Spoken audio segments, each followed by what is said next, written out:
Hi everybody. Oh, whoops, that was probably a little loud. Hi everybody, Phil the Issues Guy. Here, gonna replay the first Legend of Zelda. It's been a while. I think I played it a little bit on the lead up to waiting for Breath of the Wild, but it was sort of a half-ass day of a play, so I think it's been a while since I played through the whole game. So, let's start this shit.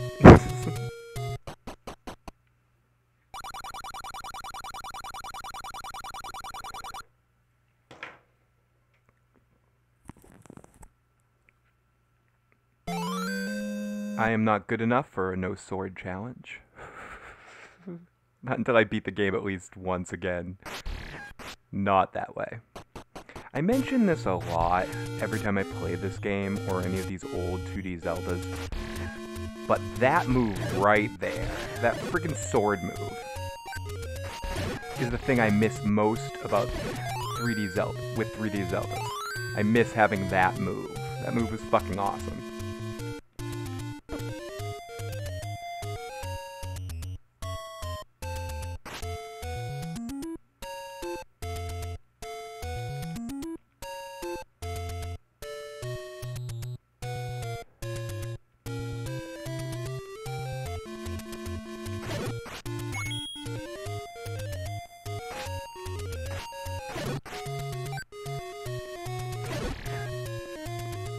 It is a little, and I'm not going to say awkward, it's different playing this with the Super Nintendo controller.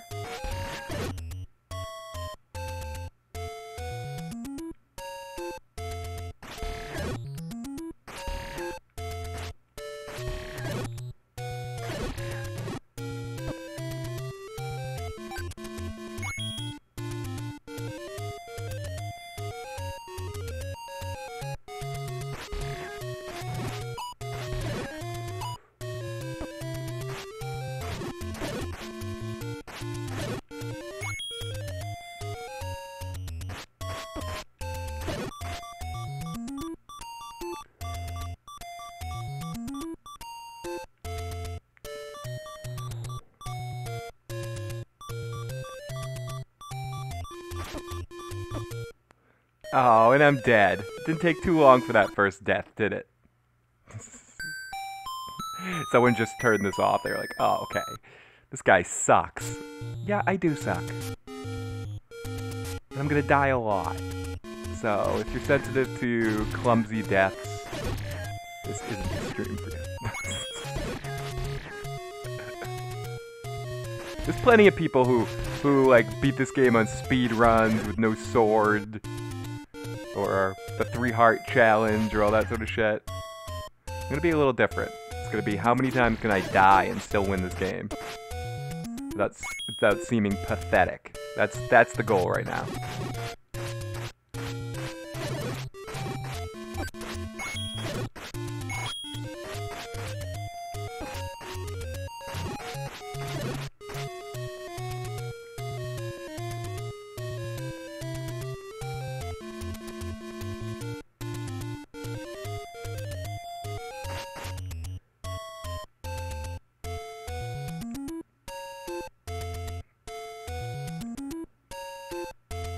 The first thing I think I need to do is save up for a shield. But the first thing I want to do is save up for a shield.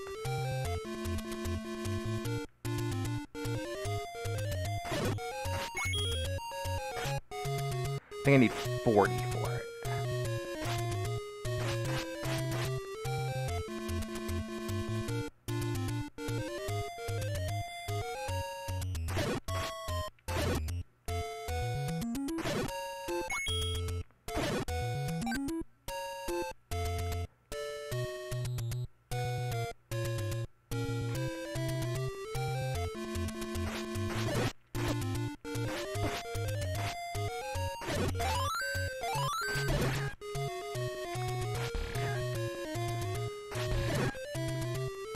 The beginning part of the game when you have low health, if you're playing this game for the first time, whatever, and you're getting into old school games, and you're having trouble at the beginning here.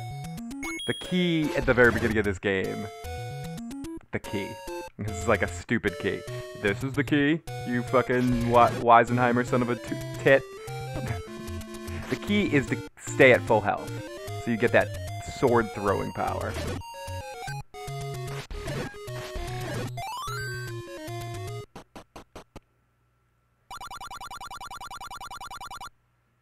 $160. No, it's 60 that I want. I want to get the fucking the candle is what I want, not the shield. Can wait on the shield. Need 60 for the candle.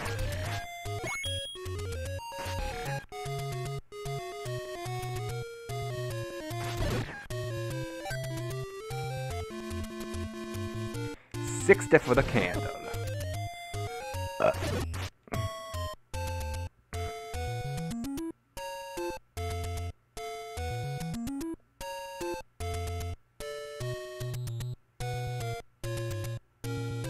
Hey Pyro, good to see you, buddy. Thanks for popping on in to watch me suck at some Zelda. I really know how to encourage you to stay. I'm like, come here and watch me die multiple times before I even get into the first dungeon of Zelda. I know there's options out there to watch speedruns and 3-heart challenges, but watch some hippie asshole die a bunch of times in Zelda. Hey.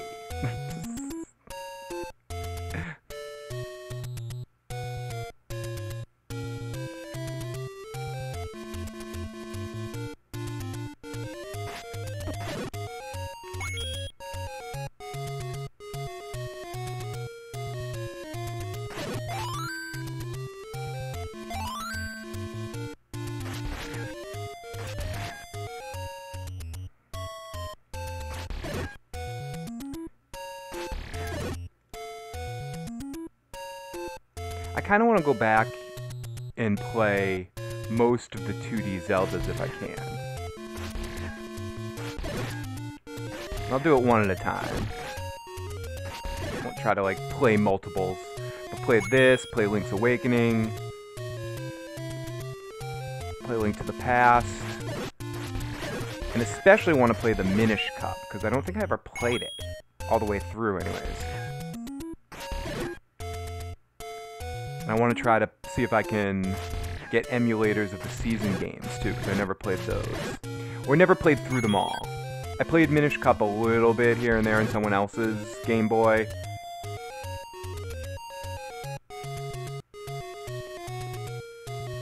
And the same thing with the season in the Oracle game.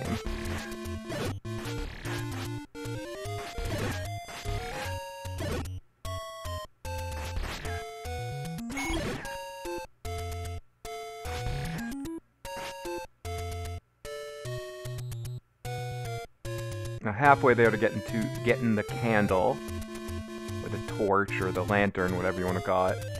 I want to start burning some bushes. Sounds so dirty. I want to start burning bushes, baby.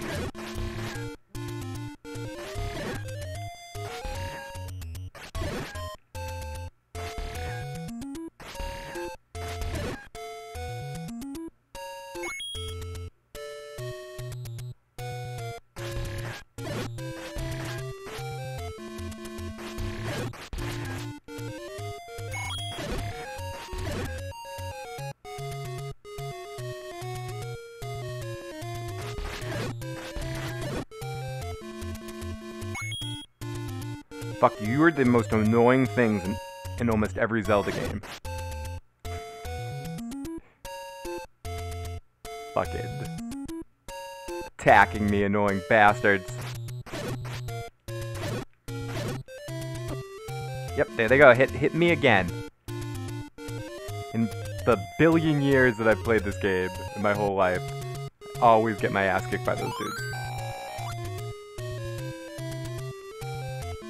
I never take the time to kill him.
for the one fucking coin and all of that.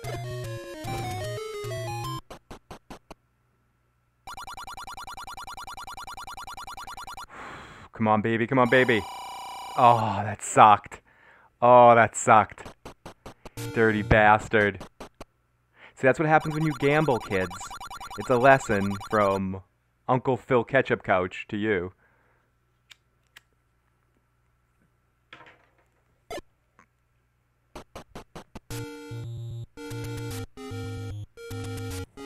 Spend all that time saving up to go back to zero because I tried to gamble to get it all done quick.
Trying to win big at the game of Zelda and I fail.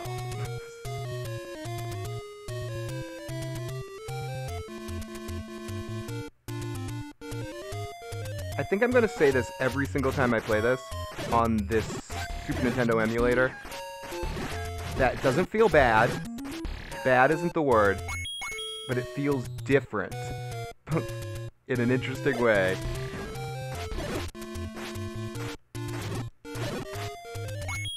Playing the original Legend of Zelda on a Super Nintendo controller.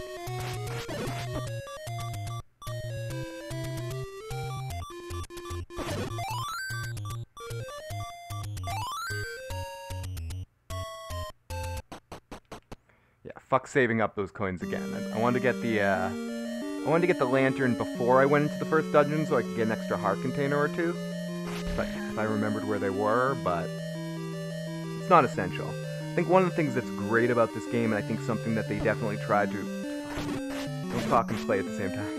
It's something they definitely tried to bring back with Breath of the Wild, is that sense of being able to do anything you want at any time. And being kind of left off there in the middle of nowhere in the wilderness, so to speak. Without much knowledge of what you have to do.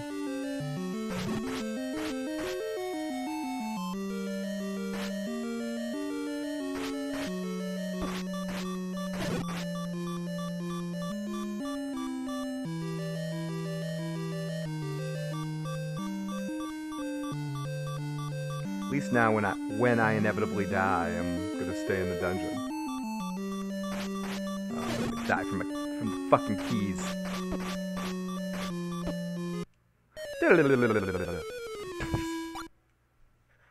Almost was trying to die on purpose there. Continue. So I can get full health. Keep my key. I must admit to purposely dying sometimes in the dungeons early on for health.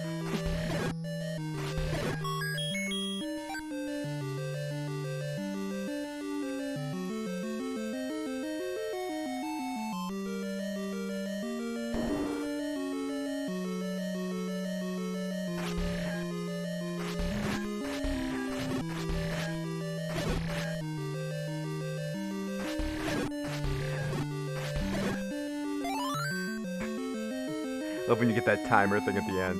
Yay. That really helped.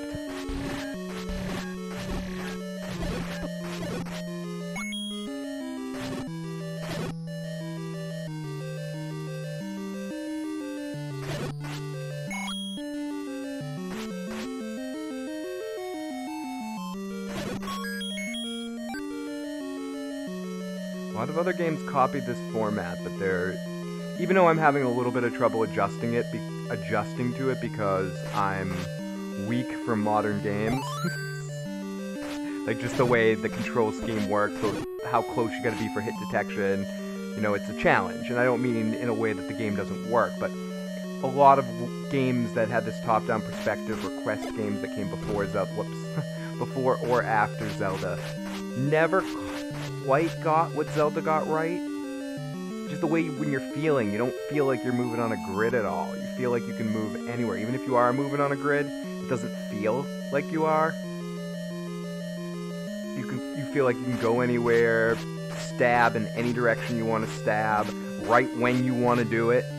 There's no like, oh, let me get to that point. And I think, let me get that right move down or something. And I think that's the big thing with good retro games versus bad retro games. At the time that a lot of these games came out, it wasn't a big...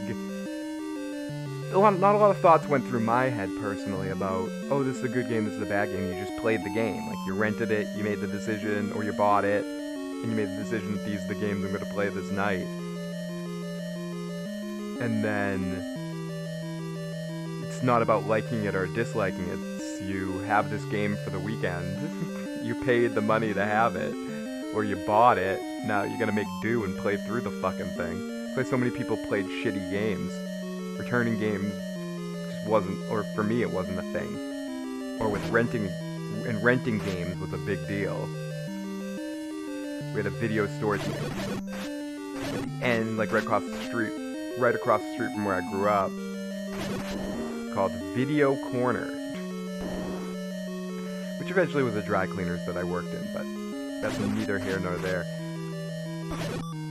And they were one of the first places to have video games. In fact, they had Atari games to rent.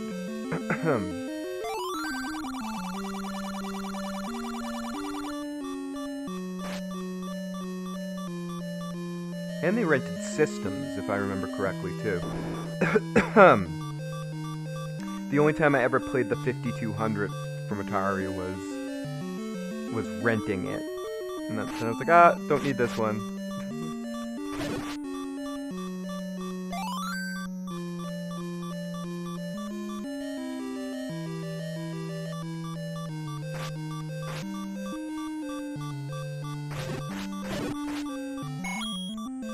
Really use a little fairy right now.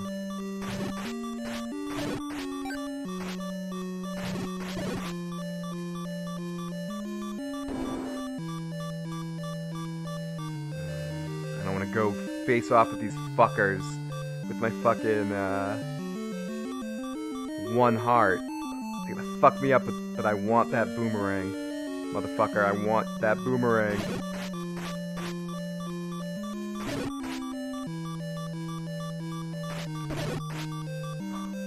Can't even beat a little fucking poopy glob. How do I expect to beat any enemies?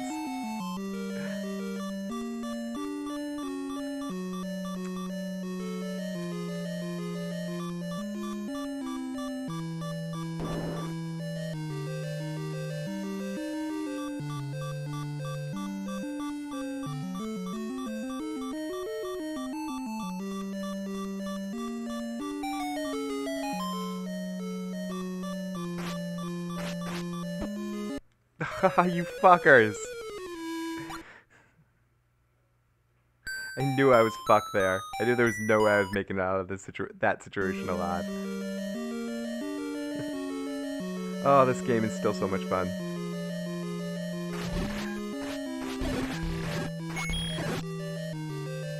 And again, I guess that's the thing about Nintendo games versus other games, retro games for me. Nintendo games just maintain their level of fun.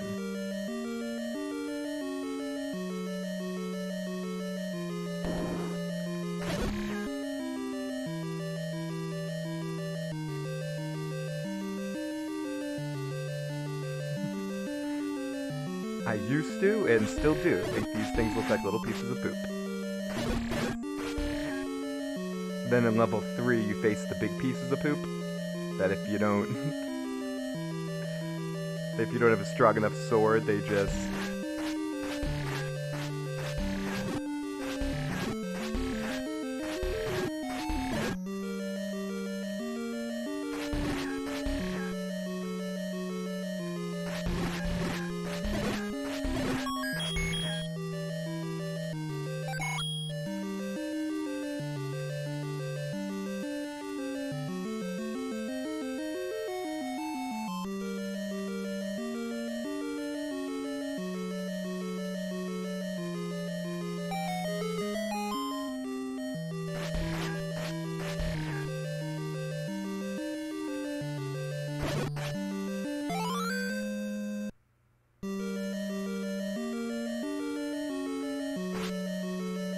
Oh, I need to get arrows too. Arrows are another weapon that you get in this game. Oh yeah, nice. Sweet, I can fire bow and arrow now. It's like, no, you can't. That's why it's cool that in this first dungeon they kind of give you 2 weapons. Or, not kinda. 2 items. With the boomerang, which... Truth be told, the boomerang in the 3D Zelda, the 2D Zeldas, is always, you know, maybe the best all-around weapon. The one that, at least for me, I use the most constantly throughout the game. But it's the one thing, out of all the weapons that you see in Zelda games in the future, it's the one thing for me anyways, that they have never gotten quite right in 3D Zeldas. I've played other video games that have gotten a boomerang right, but I'm talking too much while I'm playing. I've seen some other games that get boomerang right. I'm trying to think. I played one not too long ago, where I think I was saying it while I was streaming it. Maybe it was in... Oh, it was with Super Mario Odyssey, the way the hat works.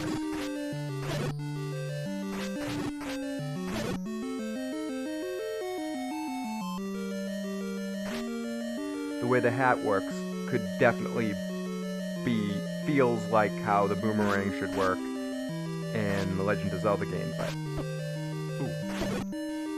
What the fuck am I doing? I need bombs to go the shortcut route, which you can. I think if I killed all those bats in that room, I would have got bombs, but... I guess I just feel like dying again.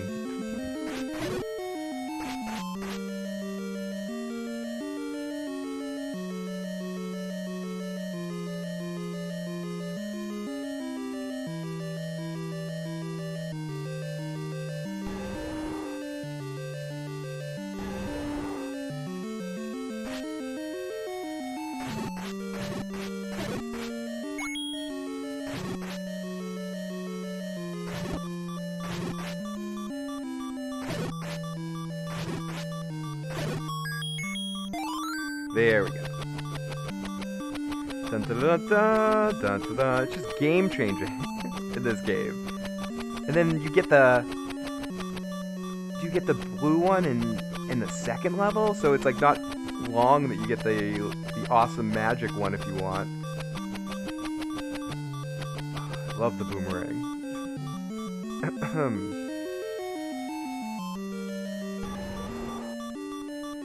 Stay away from me, weird hands. Creepiest fucking dudes in the fucking game right here. Creepersons wanting to fucking grab Link in uncomfortable places. Stay away from the hero of time. Ugh.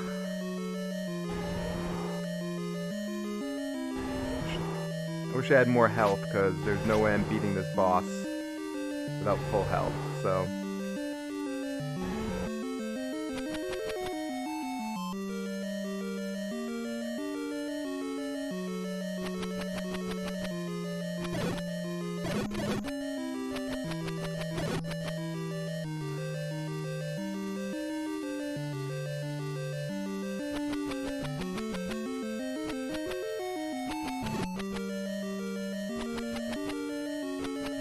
I want to say in the second quest,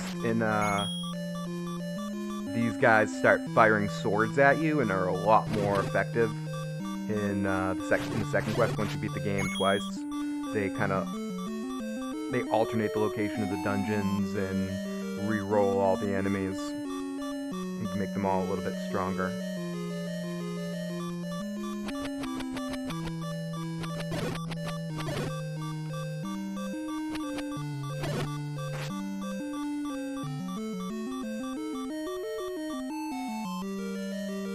This is what I mean when I was talking about earlier when I said sometimes I'll kill myself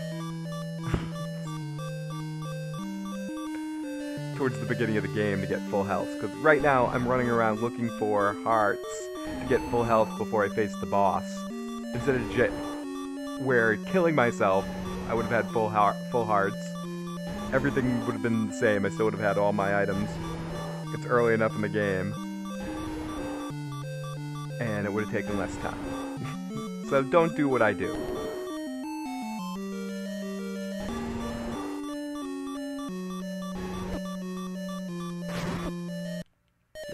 Duh.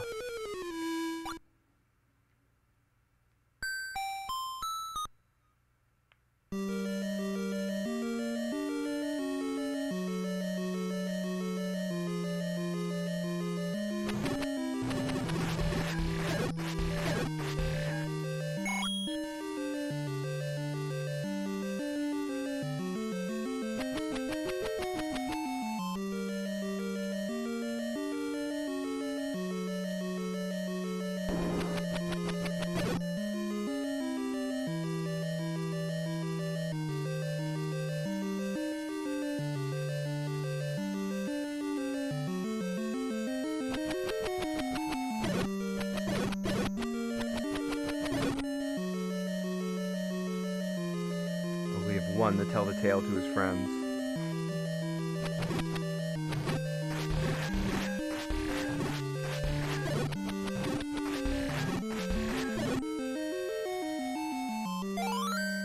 Well, that helps.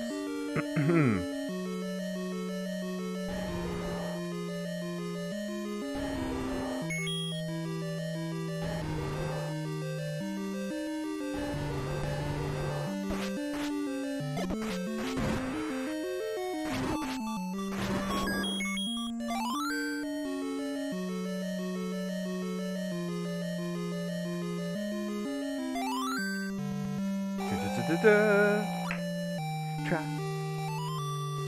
Give me them shits. Give me them Triforce shits. Give me them Triforce shits. I got some Triforce shits.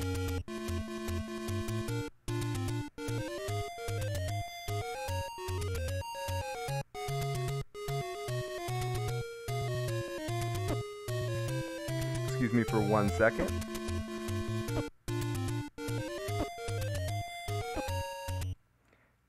Hey, pause.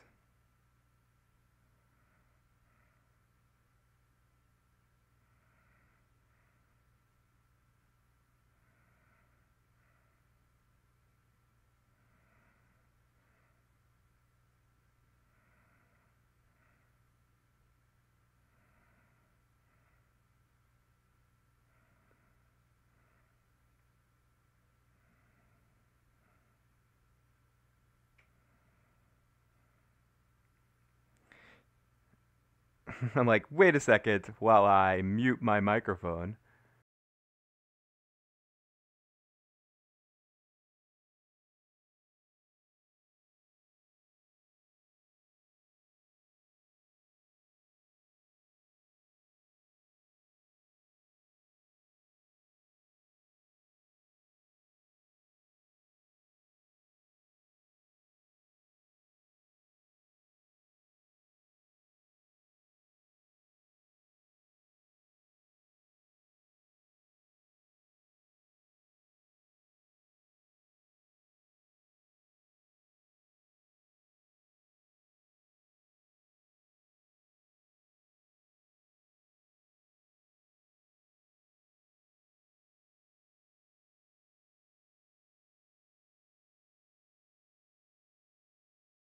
Bum, bum, bum, bum, bum.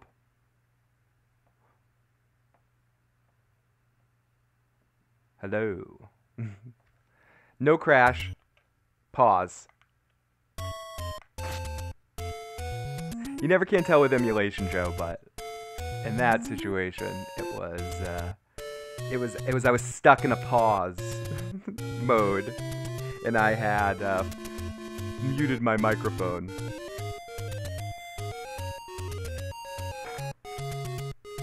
I got a new, or not so new, or a $20 like headset mic now, so I can sit back in my couch when I'm playing, and so I don't have to lean forward and talk into a microphone.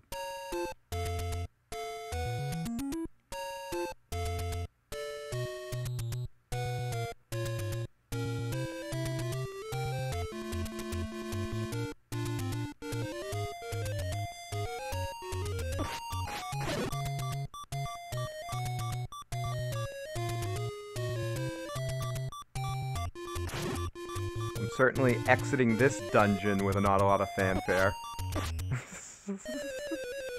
Got hit 5 times while I was talking on the phone.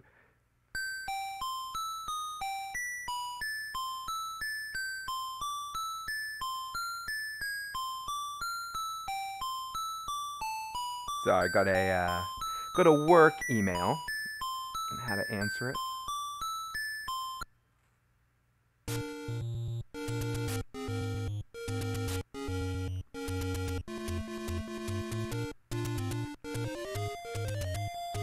The question is, do I gamble again? Come here, you fairy! Jump in my bottle. Jump in my pants, fairy princess.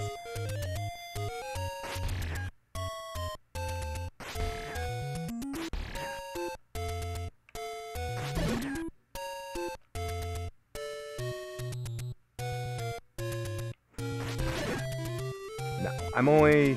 can't do math away. Only 18 coins away.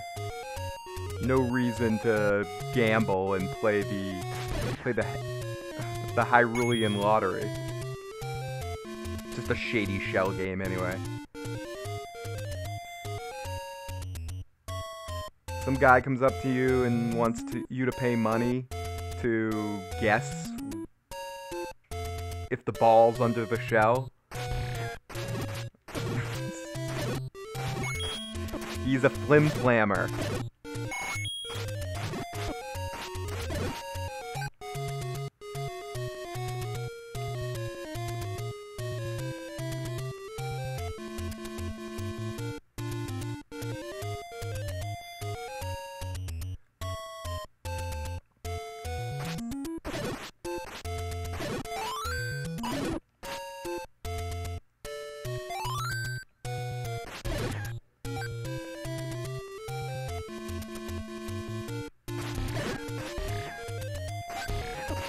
I'm not gonna try to think about the logistics of where those guys came from. I was coming from that direction.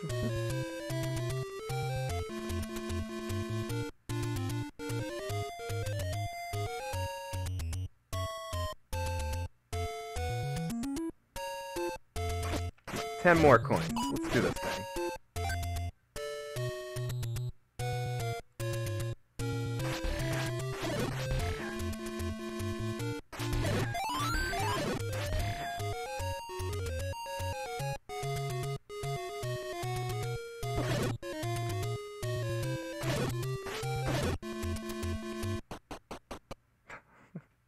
I'm so lazy. Time to gamble. As long as I don't get minus 40 again, I'm okay.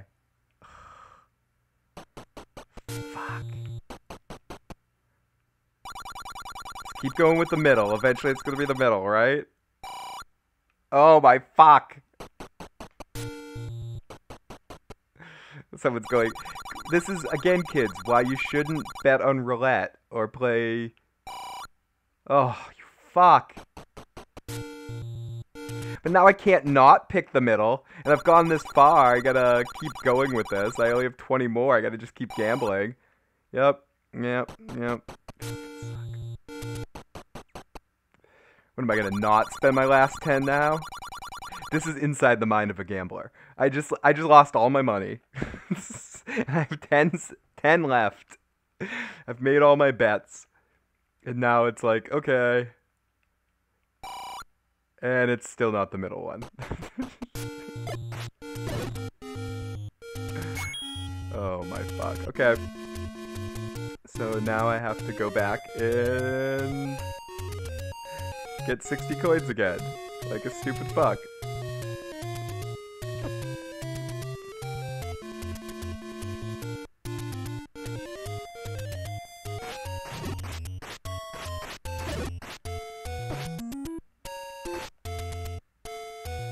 That's why, kids, you should never gamble.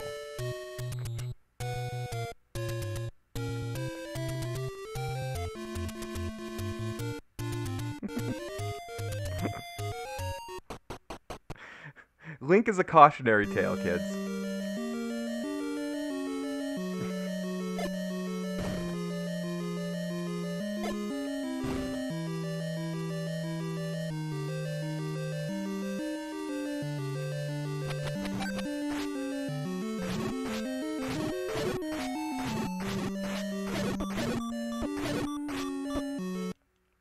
Yeah, that's not what I wanted. That's not what anyone wanted. Right there. I'm still on tilt from losing my money. I can't lie. I forgot what my whole thing is. Okay, this is my strategy at the beginning of Zelda game. Of this Zelda game. Usually I try to save up to 60 to get the lantern first before I go in any dungeon. And once I do that, go around, collect some of the burning heart containers, or some of the... if you can remember where they are. Then, I'm looking to upgrade to the intermediate sword thing before I go into Dungeon 2. Or Dungeon 3. Where I just was Dungeon 3. I kind of like doing 3 before 2.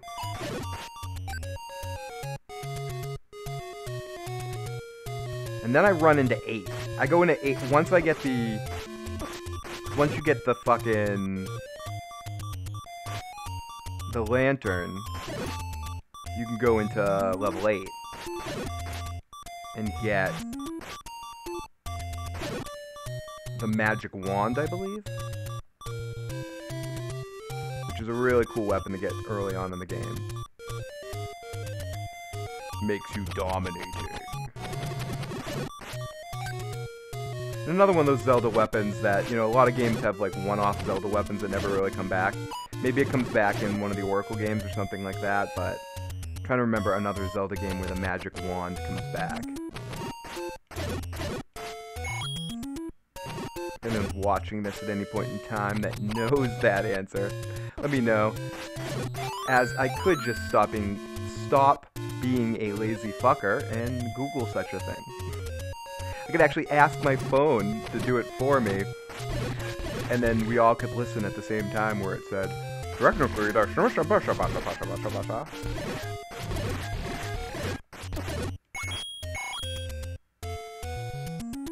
oh, I've got my 15 coins. It's time to go gamble again. Time to gamble again. Can I gamble again? Get out of there. Can't even pause for a minute here. Everyone's just killing you on all sides. They fuck you in this part of the map. They fuck you in this part of the map. There we go.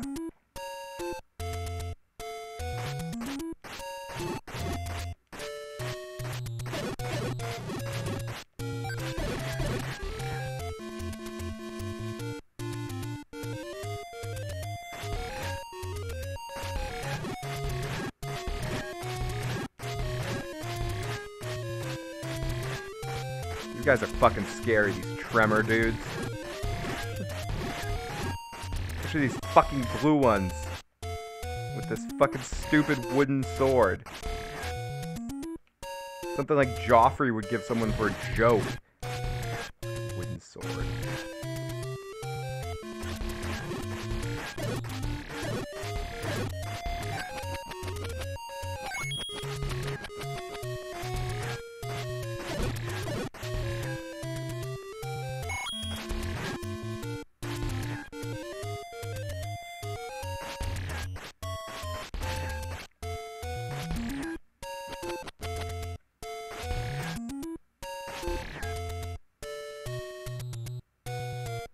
I forgot how big the fucking desert was there.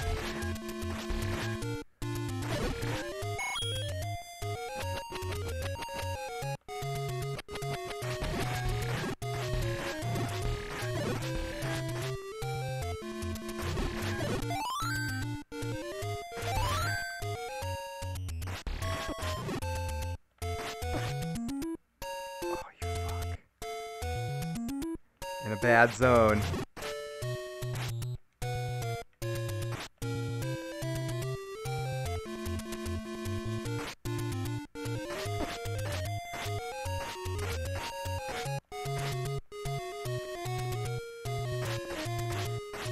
Fuck, I wish I had that spin move you get in later Zelda games right now. I keep going to do that. I keep going to hold my sword button down to let it spin.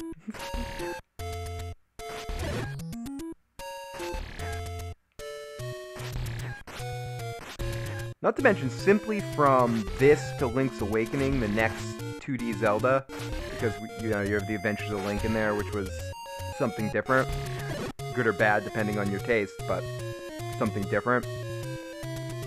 But even from this to Link's Awakening feels like a major upgrade.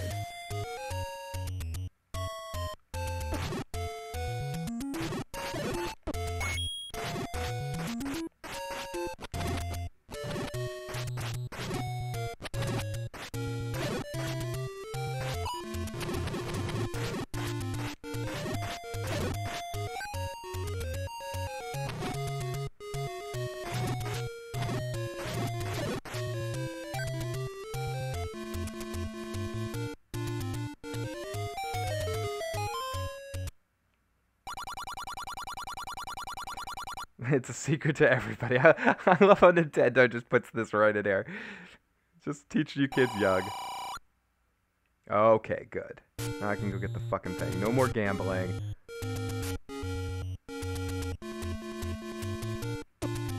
That is the second dungeon right there, though. Oh no, I'm in the woods. And I think this is level 8 right there.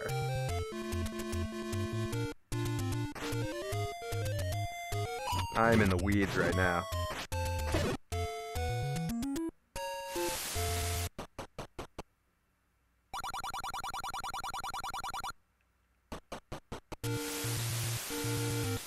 Complete opposite side of where I want to be, but...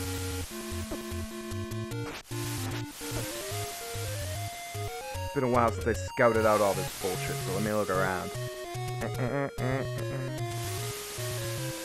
that's how I get to...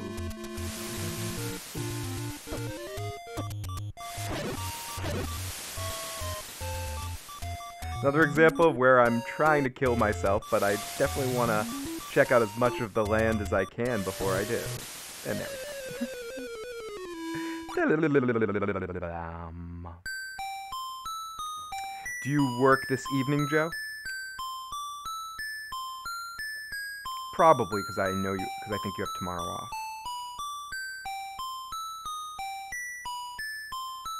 I am definitely looking forward to the season finale of Vikings tomorrow.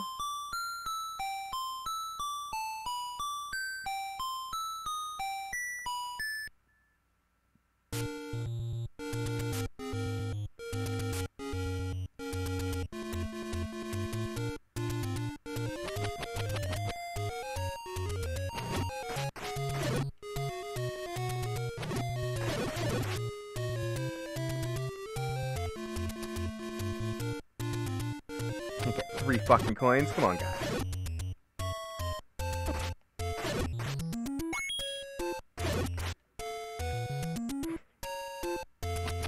They're really gonna make me work for these last 3. You're just gonna gamble it away.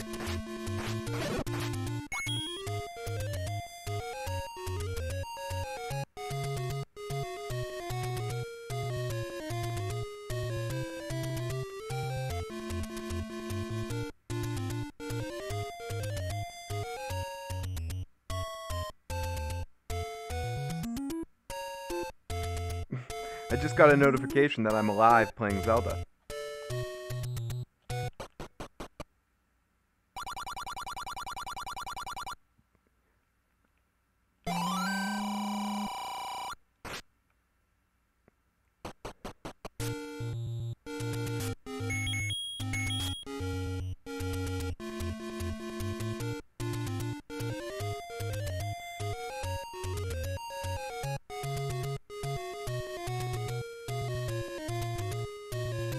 Trying to remember, there's a lot of these coming up. That one, maybe? Yep.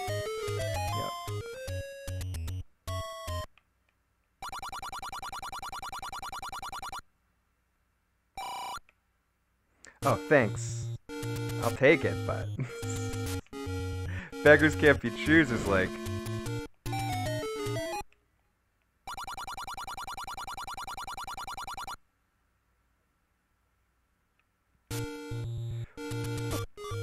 Well, it's actually cheaper to get the shield there than it was before. One of these has a heart container or something, but I really don't know where it is. pretty sure one of these is a secret. Or it might be a secret in the second quest. That's where it gets weird. Because some stuff are secrets in quest 2.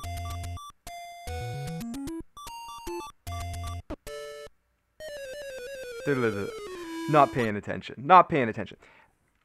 And I want to say that might be one too. Oh, God. In my memory, everywhere has a secret.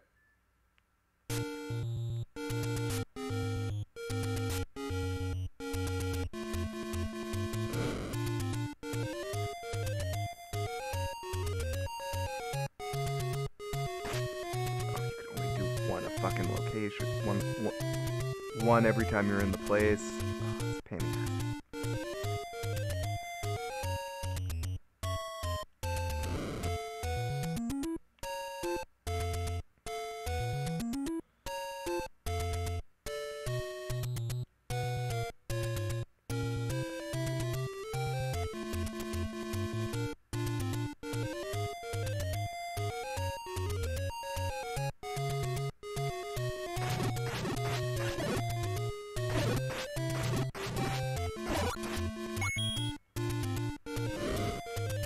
Take one shot and then get the fuck out of here. One of these two is definitely one. I think. I'm like, definitely. This is definitely one. No, it's one of these. It's definitely.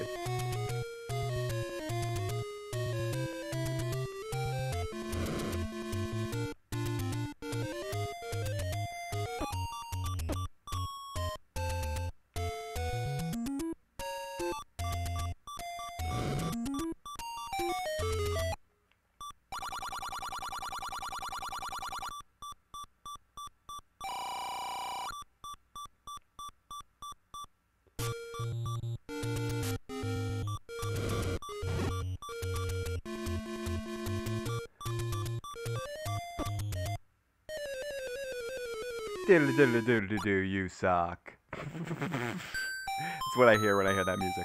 Diddly diddly diddly diddly do, you fucking suck.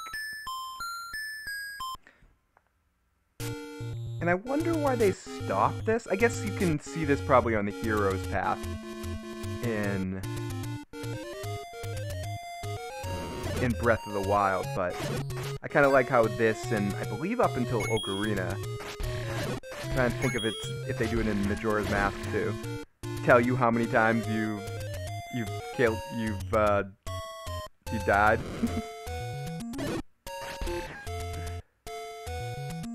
It's kind of funny.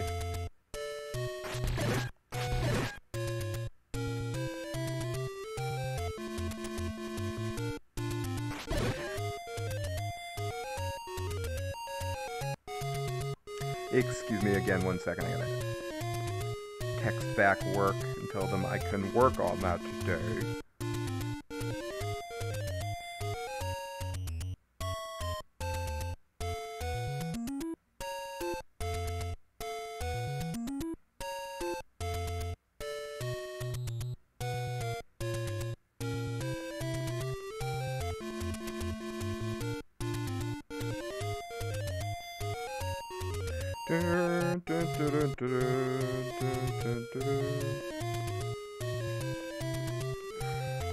Why can I not? Like, I can't.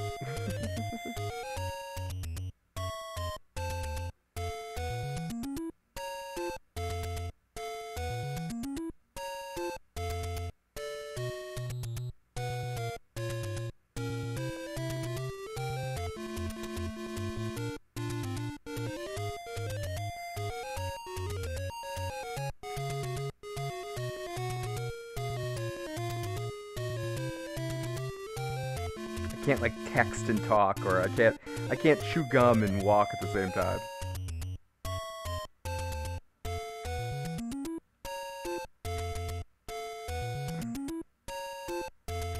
I know one of these is a fucking heart container. Was like this one? No. know one of these. One, two. It's like right. It's one of these ones in the middle.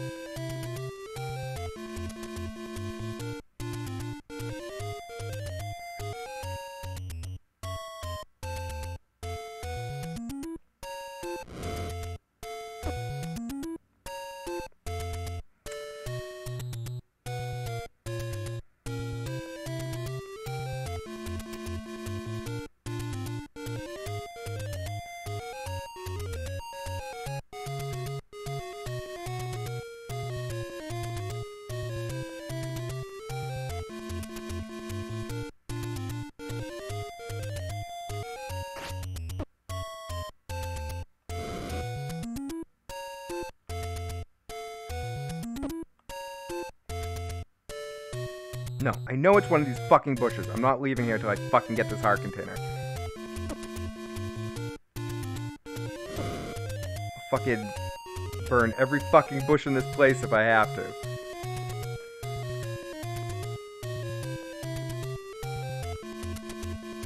I'll do every goddamn bush in this motherfucker.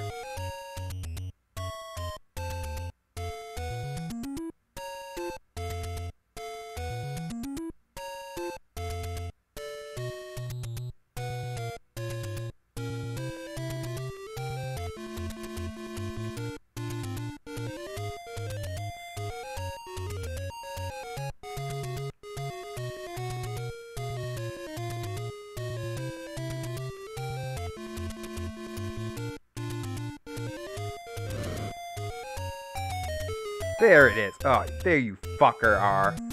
I thought it was more in the middle. Do I want a full-time heart container that's gonna upgrade me in health completely? Or do I want a single-use or actually dual-use potion? I guess if I'm doing a 3-heart challenge. Or something to that effect.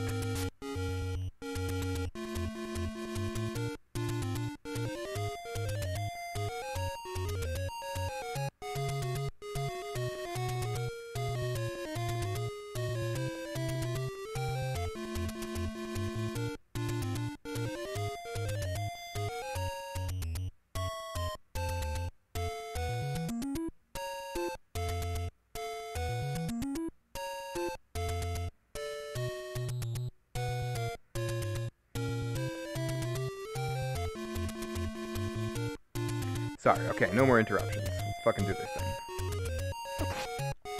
thing. As I run right into an enemy to get killed. That would have been even funnier if I had died in that moment.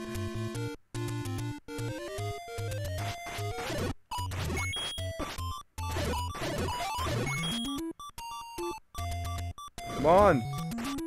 Come on, fairy princess, come to daddy! Come to daddy, go to your home! That's where you belong in your home. One of these is a fucking burning bush too. Guess not.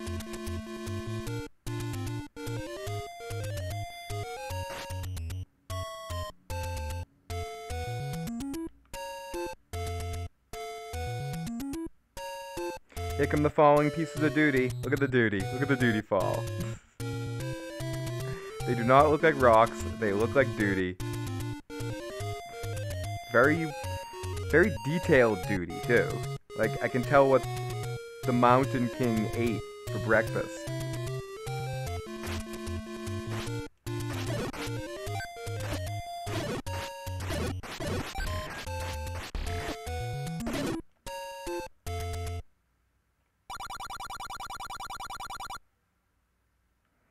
I don't need to listen to what the shit you need to say, you fucking lying thief.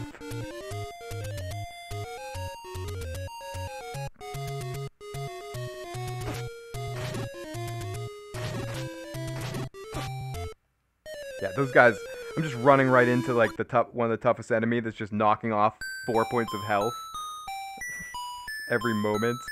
Hey, Analysis, how's it going, buddy?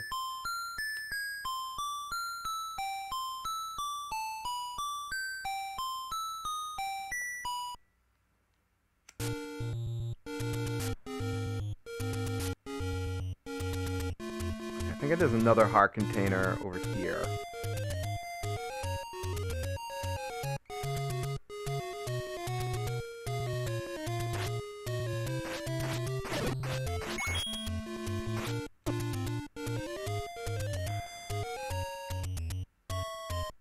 That's it. Oh, get the fuck away from me, you fuckers. It's right here.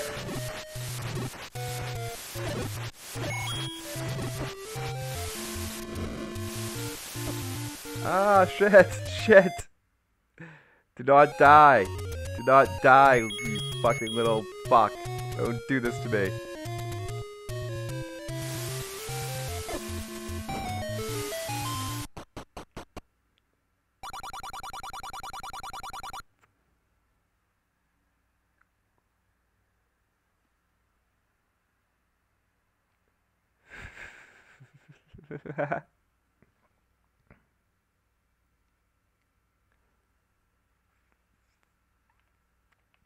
I was talking a little bit earlier about, in a weird way, this game and Breath of the Wild are the most similar in the way that you're just put in this area and like, okay, make shit happen. I mean, Breath of the Wild, just because it's a modern game, has to have obviously more story, but like the sense of desperation of what the fuck's going on, what am I doing, is definitely shared in both games.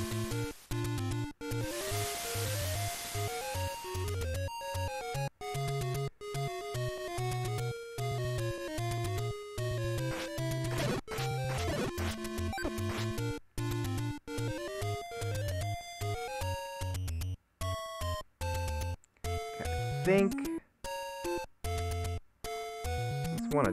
almost want to die now to go back into a different location, but that's fine. That's fine.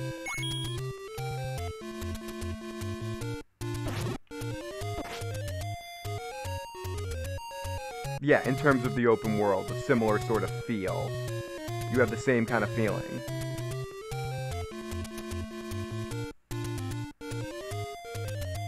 The ability to go anywhere you want at any time, which you're going to see in a second here. If I don't die.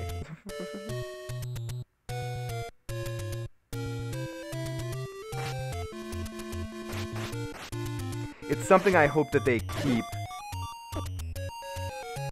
in all Zelda games in the future. I just think it's something that every Zelda game should have that kind of feel, as I'm talking and dying, but who cares?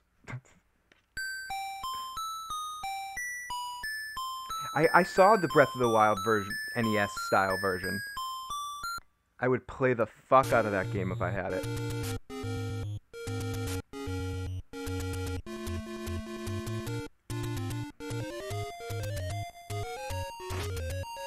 Yeah, for its time, it's hard to illustrate how big this game was and how it was not necessarily unlike anything else, but worked better than anything else that tried to do something similar. There were other games that tried even the same top-down view, questy kind of games. Either you felt too much like you were on a grid, hit detection was shitty, like, there was, like, so many problems.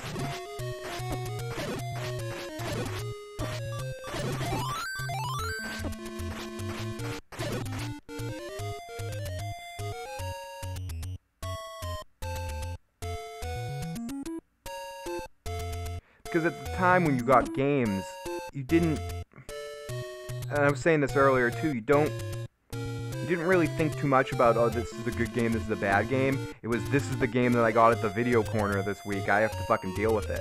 Or this is the game that I fucking saved up my $50 for, and I need to, like, go with it. And it was that way for, like, Atari and Nintendo a lot. You know, we were walking to school in 50 feet of snow. No, I don't mean it like that. It was very difficult.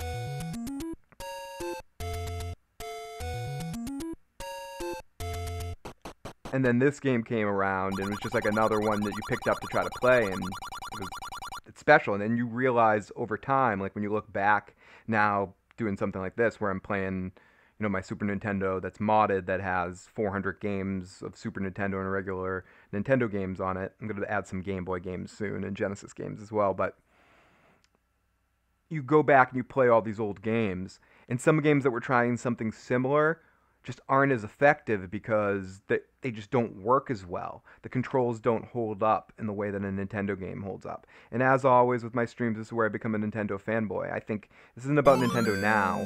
This is about Nintendo then knew how to make games that would last and like just be able to stand the test of time. And I think that you could say that in every generation, even something like the Super Nintendo, which is such a blocky sort of mid-generational system between the 2D and the 3D. I mean, it's a 3D system, but you know what I mean. It's like that when 3D was first introduced on the PlayStation, Saturn, all that stuff, like Dreamcast, or actually not the Saturn, the Dreamcast. Like that era of 3D was very blocky, but people still go back and play Ocarina of Time like it's a new game sometimes, or Majora's Mask, or fucking Smash Brothers. People still play Smash Brothers 64 tournaments. I have all my friends over every couple of months to play, or a couple times a year even, to play Smash Brothers, and you know, we play the modern one, but still there's a couple of people in our group that are just like, I only want to play the 64 version. And I know, Analysis, you feel that way too, like about the 64 version. Like, Nintendo knows how to make games that actually hold up and aren't just good in the generation that they're born in. And again, I'll say that about every generation of Nintendo game.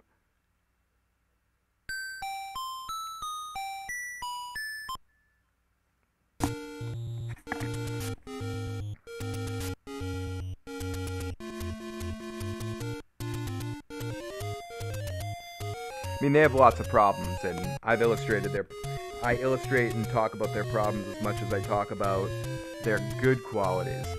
No doubt Nintendo has some issues.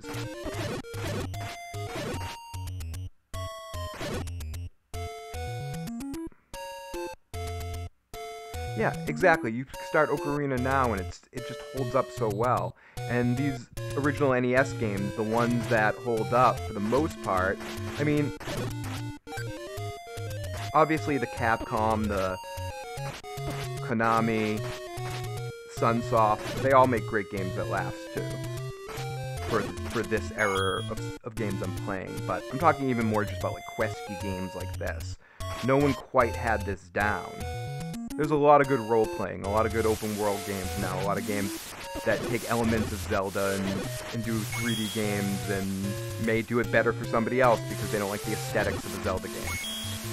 You know, I know people that would look at graphics or style choices in a Zelda game and go, that's just shit, I don't like this. And so they'll play Horizon Zero Dawn. That's a Zelda game. But no, you know what I mean. It's a fucking it's a Zelda game.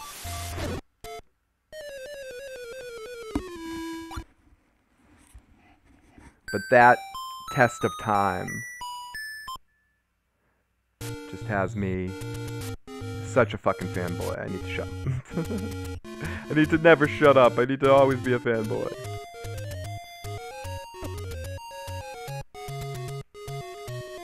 Exactly.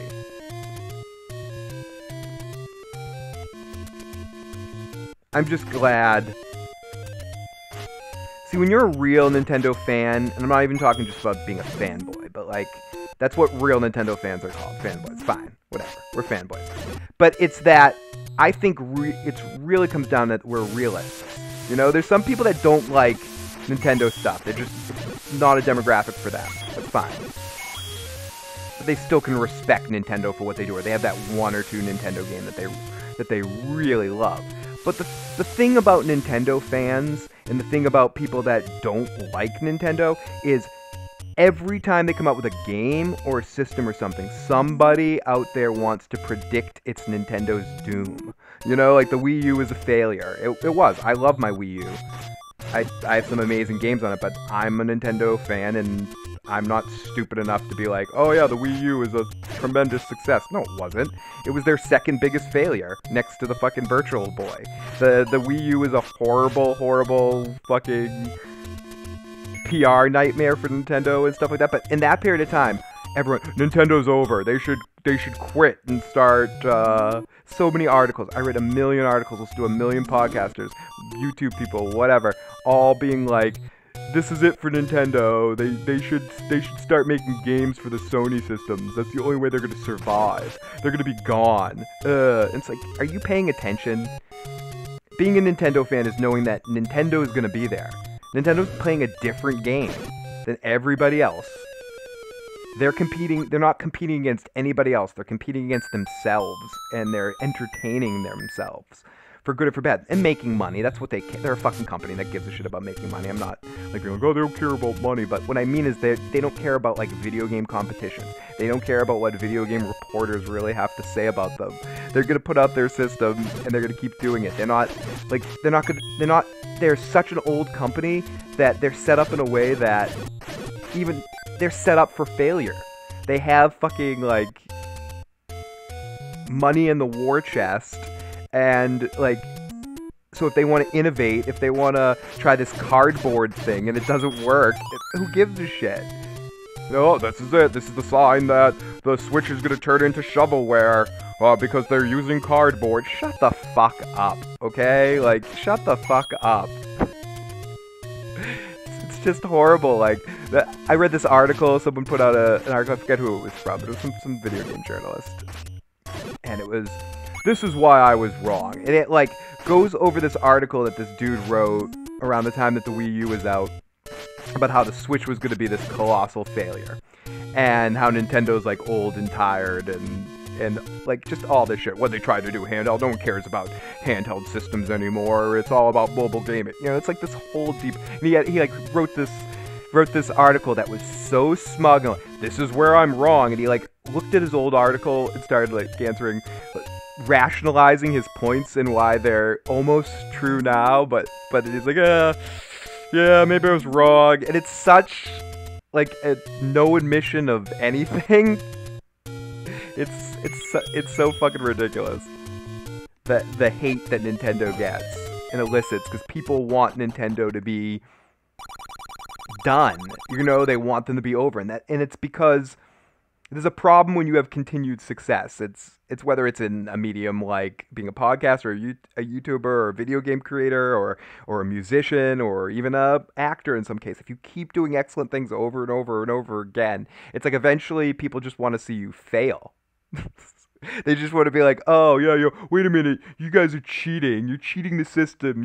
You're too kiddie. You're too this. You can't make a good system. Fuck you guys. The Switch is gonna be stupid because it's not as powerful, or this, or whatever, or like over and over again the same fucking broken records over and over again about how something's gonna fail because it's so continuously over time successful that people get sick of praising it, or it loses some of the ability to promote it or push it. Where it's like but true fans of something, not fanboys, fans of something, know that it withstands the public, especially with Nintendo. There's time periods with the public Q rating. I know that word sucks, but you guys know what I mean. That public perception. There's sometimes when Nintendo's the greatest thing since fucking sliced cheese. And right now, it's one of those times where the Switch is hot. It's great. It's blah, blah, blah. But those same people that are writing awesome Switch articles can't wait for Nintendo to have this year not quite be at the sales level of last year so they can write, Nintendo's losing again. Da-da-da-da. That's what they want to fucking do. Because they want Nintendo to fail, because Nintendo don't give a fuck. They don't go to they don't bring real games to E3. They stop doing no, they bring them, but they stop doing presentations because they're like, fuck it, we don't want to do presentations. We're gonna do Nintendo Directs so we can control the perception of what's going on, so we can control the agenda or the propaganda, or whatever. We don't have to go into this video game culture propaganda that happens at the big conventions and all that sort of stuff. That I don't know, that fandom propaganda that comes with certain fandoms. And I think it happens in Star Trek, happens in Game of Thrones, it happens in video games. Video games almost set the standard for the era that we're in right now, because they were one of the first ones in recent to have that like surge in popularity with competitive gaming and E3 and the G4 when G4 first came out, and shows like fucking, what was that name of that show? It was like the first video game on TV stuff that I saw, like with Morgan Webb and what the fuck was that other dude's name? Adam something. What's his name? Adam? I forget. He was awesome though. He was great. I loved his breakdowns. But my point is that Nintendo's going to have some ups, they're going to have some downs with that public perception. But ultimately, the games have always been consistent on every single system, including the Wii U. I mean, Virtual Boy aside, and they have destroyed the handheld market and caved out a market of their own in the handheld to the point where people want to have those systems. They want to play those Nintendo games. The DS has sold and been one of the greatest selling consoles of all time, in spite of the popularity of cell phones coming and the popularity mobile gaming taking precedent for a lot of people. It's continuously done it because of great games. The Vita has, a loyal fan base, but the Vita, any other company has tried to match what Nintendo does handheld can't fucking deal. So what have they done with the Switch now is combine their two core audiences. That smaller growing core audience that are people that are fans of their home consoles, people that bought the Wii U, those loyal fan base people that buy their systems and love them, that have probably been with them for a long time or just really support them. Bring them along by having it as a home console, and bring all those mobile people in that buy the DS or bought the 3DS or bought the Game Boy Advanced or bought the Game Boy, or continuously make you in a league of your own when it comes to handhelds, where you're somehow, even though so many people want to say that they can't compete on this level, somehow Nintendo is still competing with handhelds, even though with mobiles and pads and fucking all this fucking bullshit, that people are still buying 3DSs or 2DSs, not so much anymore, and Switches now being the fastest selling console of all time. I think I'm not making up that information. It's just insane, and it's such a cycle. So I guess my point of this long tirade is that Nintendo fans, not fanboys. Fanboys are people that can't look at the bad things that Nintendo does. Nintendo's not always great at PR. They're not always great at marketing what they do or understanding what they can do, and they're not always great at keeping exactly all their promises. Like, they'll make promises for games to come out in certain systems, and then they'll fucking pack wind and go, like they did with the Wii U, with the Zelda game coming out on the Wii U, and then they'll be like, oh yeah, we're going to release it on both systems, yeah. But no, I got the Wii U partly to play a Zelda game with that pad, and I never got to do it because I don't want to play Breath of the Wild on a Switch. I mean, I wanted to play it on the Switch, I didn't want to play it on the Wii U. The best experience I got with that pad was from Rocksteady and the Batman Arkham City game, which is the best version of Arkham City, is on the Wii U. Nintendo used it well in like Mario Maker and stuff, but they still fucking fucked up a lot of promises for the Wii U owners, and they marketed that thing like shit. It deserved to fail. Adam Sessler, thank you. Nintendo, look at this cardboard you can play with your games. And then when they can do it and make it look fucking cool to me. Cheekiest, I was a bit lost when I first saw Labo, but having thought about it, it's really cool. It's a great way to get kids into engineering and price including games as a cardboard kit. That's why I think too. It's great to get kids to play with more practical items again, and it's just cool. You can turn it into like remote control cars, and it's not marketed for me. Will I get it? Probably. But I'm a weird demographic but I don't.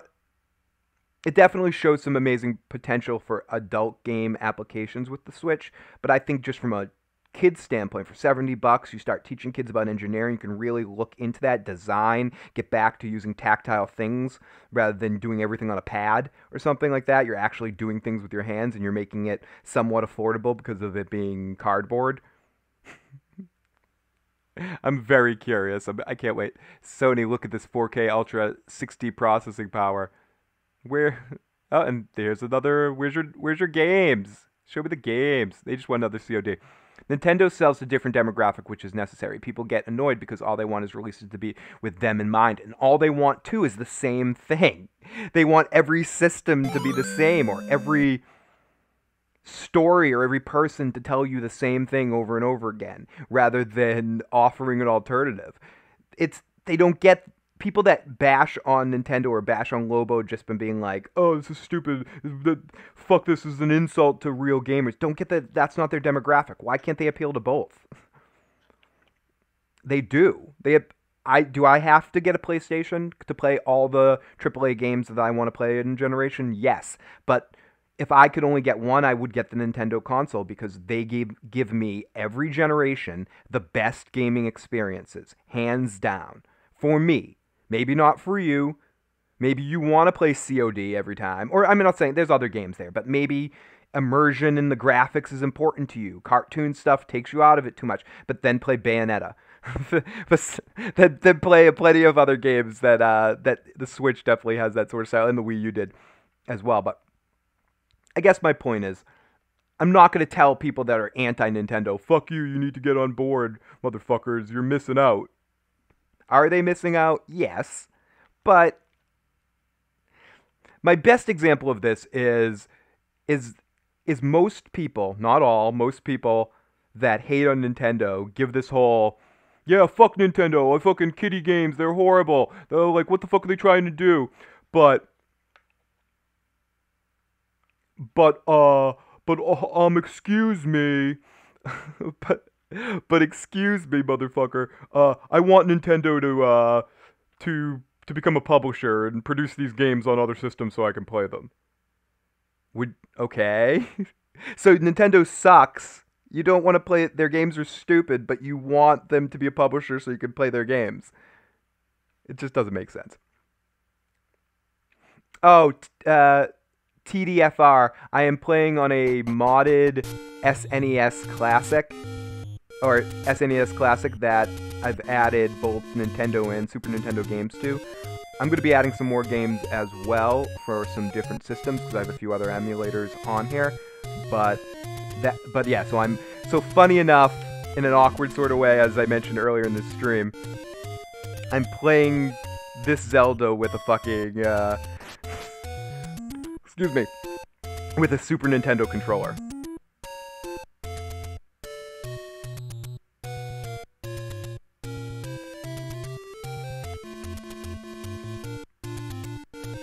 So I'm playing with a hacked, using the hacked Tachi or whatever it's called method on the Super Nintendo. That there's plenty of how-to videos. If you have a SNES Classic or a NES Classic, the hack works for both systems.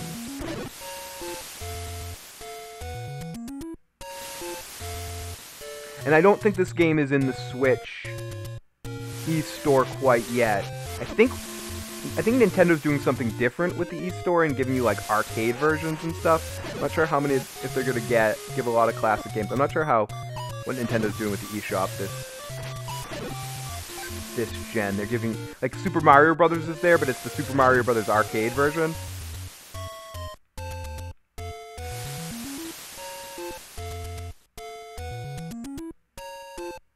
Phil, you gotta get on that Star Trek Bridge Crew game. You don't need PlayStation VR anymore. You get to roleplay being the captain. It would be amazing. Are you talking about the SNES version one, or are you talking about the VR one? I want to get I'd love to get the PlayStation VR to get the bridge control captain one.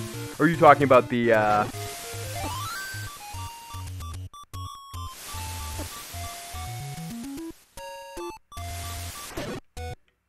Okay, let me die here and go back to the beginning.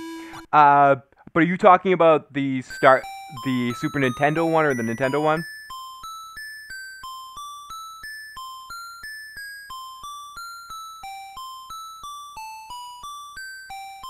And do I think that the Switch will do VR?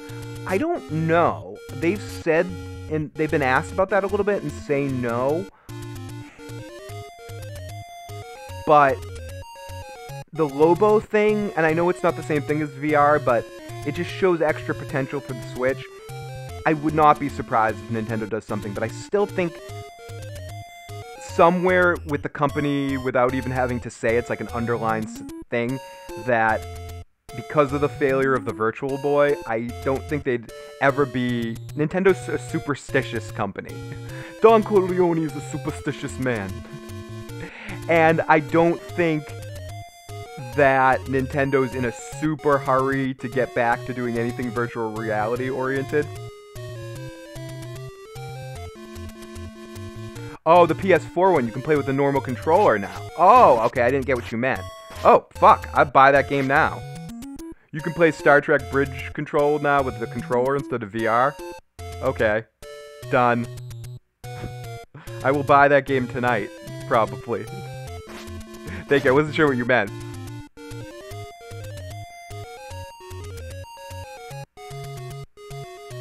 Oh, I was going here. I'm like, where am I going? I'm going in here.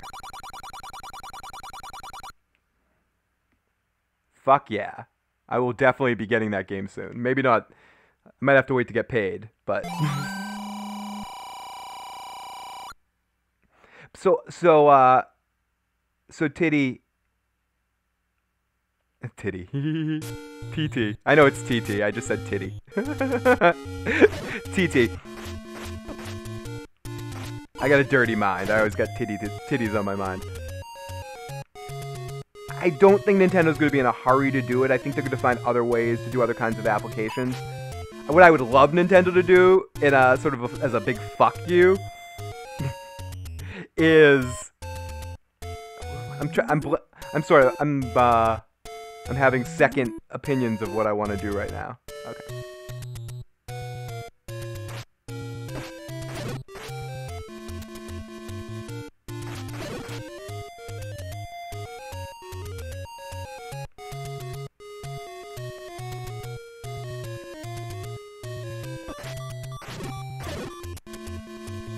Oh, and I'm horrible at pronunciation. I would love to see Nintendo come out with the Virtual Boy 2 as just a big fuck you to everybody, and be like, hey everybody, we're not putting out VR on the Switch, but you know what we're gonna do? We're gonna do the Virtual Boy 2.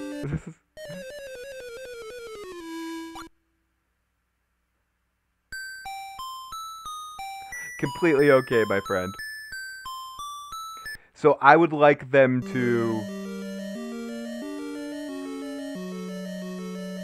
almost make fun of themselves and go, like, and have the marketing campaign be the Virtual Boy 2.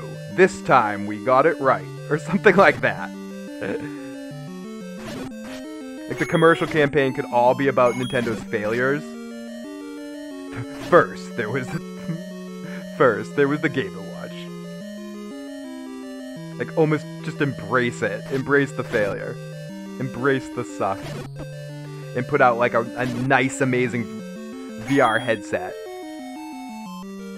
They could probably hook into your Switch to play games with it or something. But...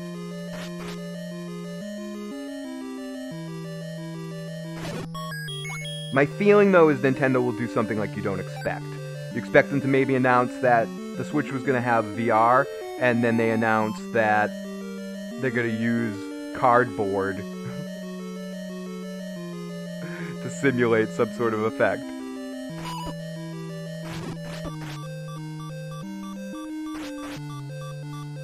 These are the guys called the Dark Nuts, right? Hey, Dark Nut.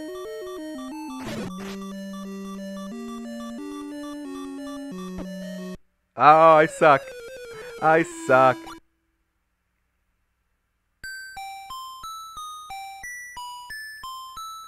Thank you so much, TT, for popping on in. Much appreciated, and I hope you have an awesome fucking day. Please come back again sometime. Love to have you.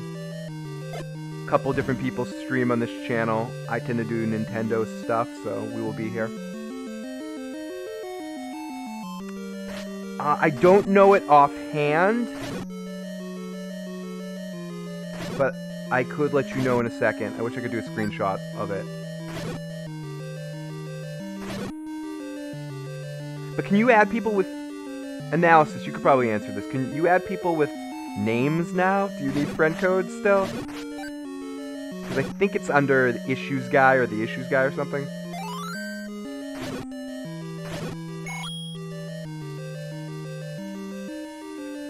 But I'll let you know in a second, Javon.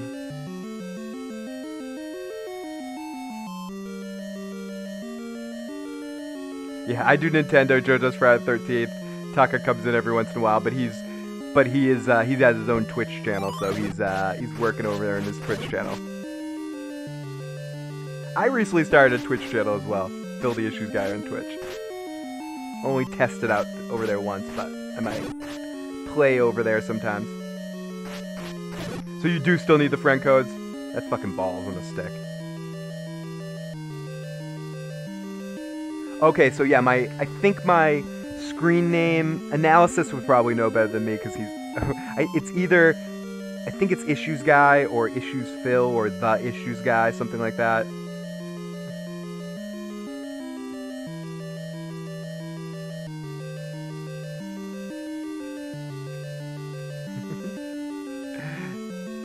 Joe is one of those guys, when he gets into a game, he will play it and play it and play it till he has no interest in it anymore. And he is playing Friday the 13th. He's getting his fucking money's worth on that fucking Friday the 13th purchase, motherfucker.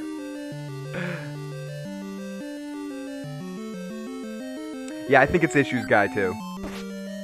I don't think it's The Issues Guy or Issues Phil. But yeah, definitely feel free to add me over there. Don't have a ton of games yet, but I will be at Mario Odyssey and... Ooh. At the Street Fighter game, like the... And we will be getting... Ah, you fuck.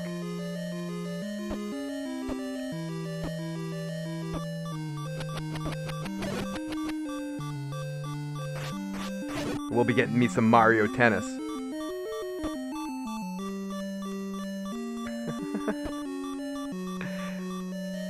like a Tom Brady game where he's the hero. Like not a football game with him on the cover analysis.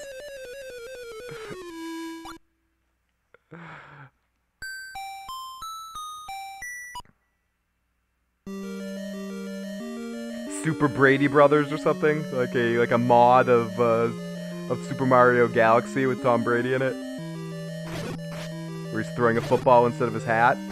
Can that be done? Someone make a Super Mario Odyssey update. Super Brady Odyssey.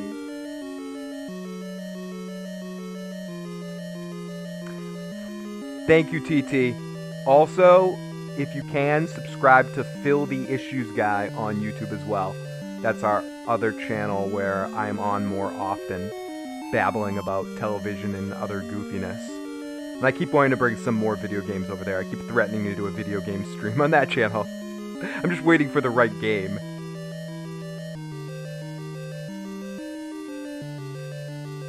Sweet. I can't wait for Mario Tennis. Hyrule Warriors coming out. I've never given that game a full playthrough. So it'll finally be a good opportunity for me to grab that. Even though I don't love the Warrior games, but I haven't played them since my 360, since playing like Dynasty Warriors on the 360 or something. So, caring more about the characters, like in a Zelda game, with Zelda characters, I'd probably be more apt to enjoy that game.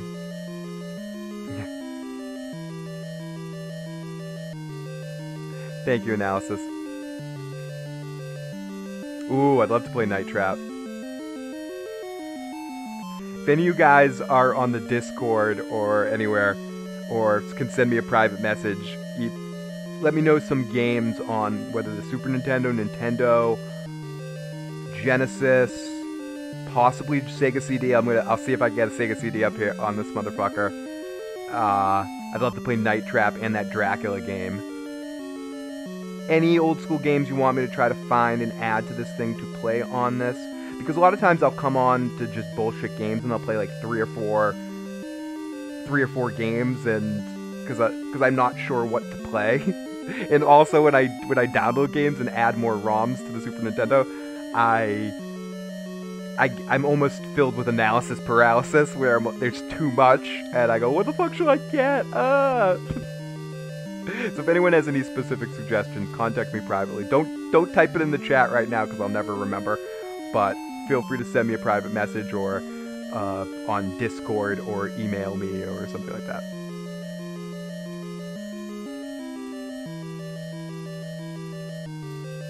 I know I was supposed to get some Sega Saturn games. Someone suggested a couple of Saturn games to me, and I totally forget which games they suggested. I can't remember shit. I was trying to do Shining Force for the Saturn, but it was not working. The Saturn emulation was having problems. Oh, I fucking suck.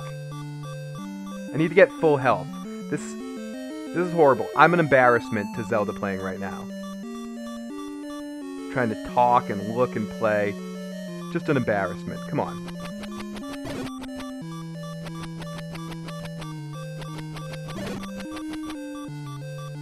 Fucking geese.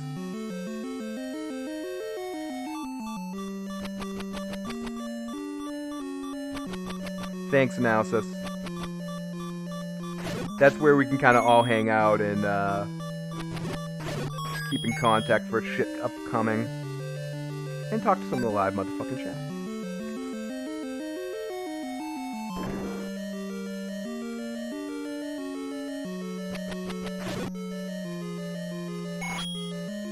I think these dudes, these Jelly Belly motherfuckers, are some of my favorite enemies in the whole game.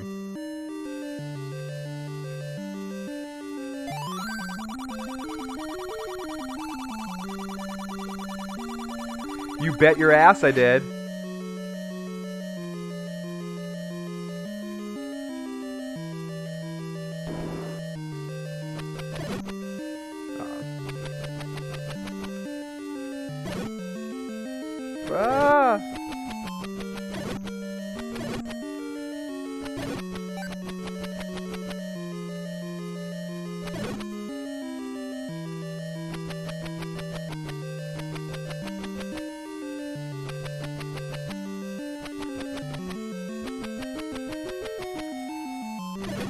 A lot of times if I need coins, I'll come back into level 3 and kill some Jelly Bellies.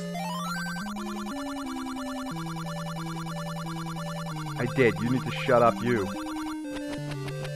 Money or your life.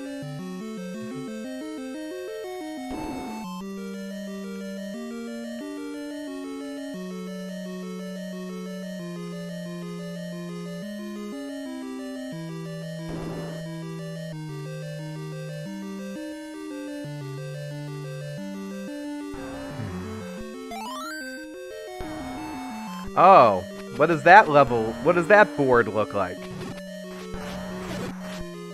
Nintendo.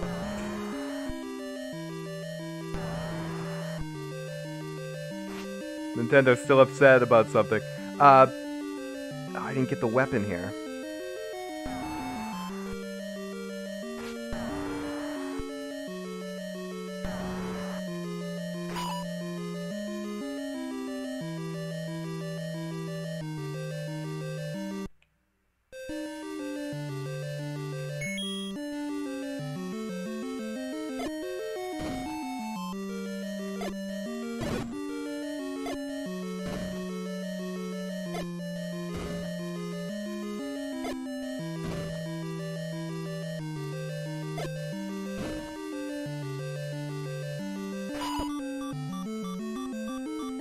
I mean, do you think, like, when they were going through final playthrough of marketing and stuff like that, someone suggested maybe they change this map a little bit? Just curious if that ever, you know. And people know I'm not sensitive at all. I'm one of the least sensitive people in the world. I'm not offended by it. I'm just like wondering what if there was conversation about it. It's not like they weren't a factor in that whole situation. like they don't understand what was going on. Like, yeah, sure it is. I know, yeah, it means peace in some cultures, sure.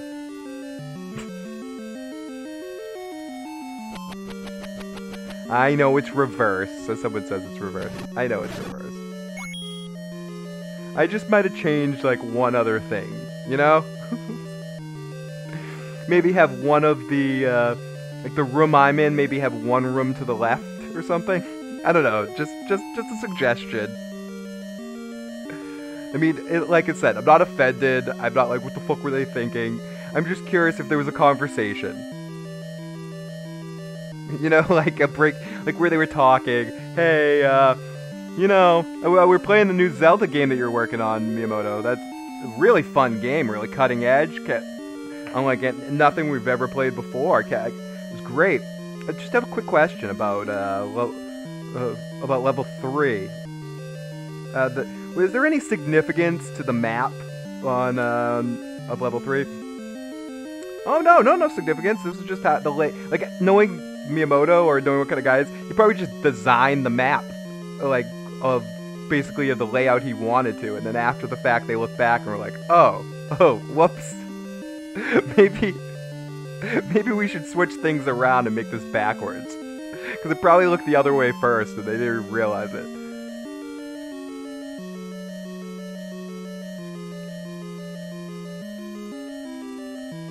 Of course, I'm exaggerating and having a little fun here, but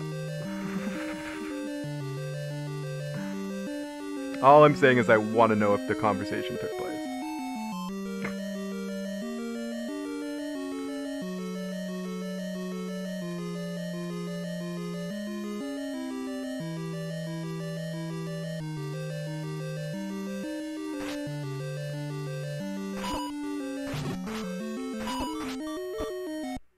Yeah, I'm sucking my fucking shit. Yup, Mario Aces is coming out, and I can't fucking wait. That's a day one purchase for me. Stephanie and I, my girl Stephanie. I'm like expecting everyone knows who Stephanie is. Stephanie, my girl and I, we still play Nintendo 64 Mario Tennis, and I've been waiting for another awesome Mario Tennis.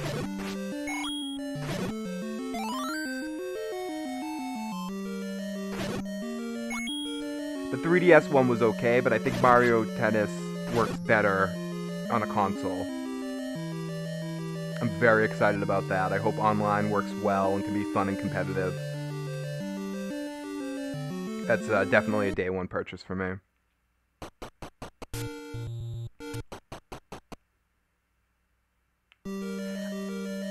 I think unnecessarily Mario sports games have a weird stigma about them. But I think I challenge 9 out of 10 of those types of games. I challenge you to play those and not have fun. Anybody. They're fucking fun as shit, Mario sports games. And I think the weakness of Mario sports games, especially on like the Wii and GameCube and the Wii U, were there many Mario sports games on the Wii U? But is that they're usually not very deep. They don't have a lot of modes. It's not an awesome one-player mode or anything like that. They're just good competitive local multiplayer type things. With the case of Strikers, the only good Wii online game. But what the new tennis game looks like, it looks like it's actually going to be a pretty deep game and have a lot to it. And if they can figure out the online thing, at least do it as well as they did Smash for the Wii U or Splatoon now, or anything else that they're doing with the system right now, I think it will be a lot of fun to be able to just play people online and get some rankings, do some tournaments, shit like that. I think it could be a very fun online Switch game or local online game with the LAN feature and have big multi-tennis battles and shit like that. So I think it's really cool that they're doing that. And I hope they do a lot of Mario sports games on the Switch. I think it's a very friendly system for that. I think now's the time to bring back Mario Strikers. I mentioned it a second ago, and I think it's just by nature of the game is one of the deepest Mario sports games just because of how it plays. Excuse me. And I think it's a very underrated game, and they could make an amazing version of that right now on the Switch. I think the Switch is set up perfectly for a Mario Strikers game.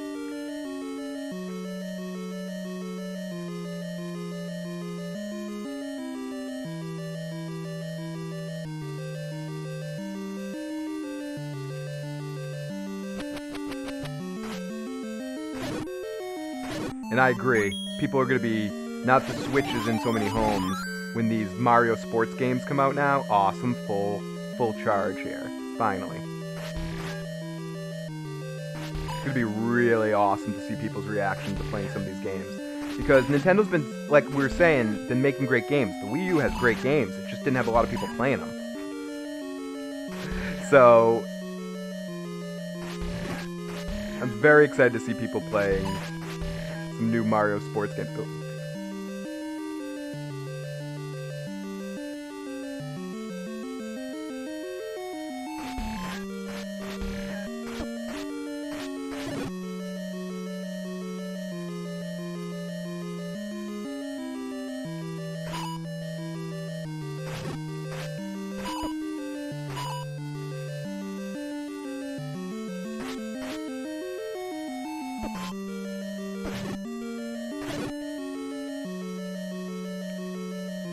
These guys were always the bane of my existence.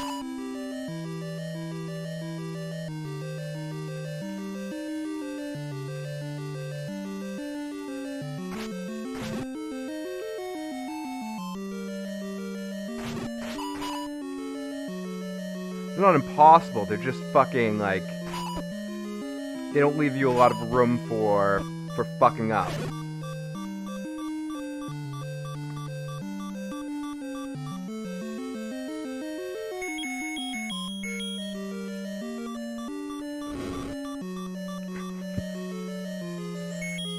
Try to burn him.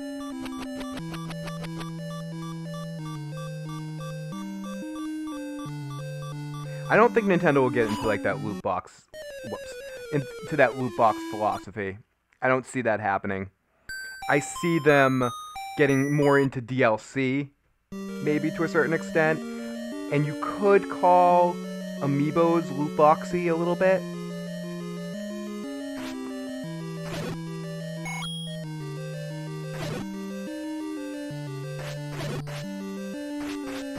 But they never make it impossible or ridiculous to get that content in game.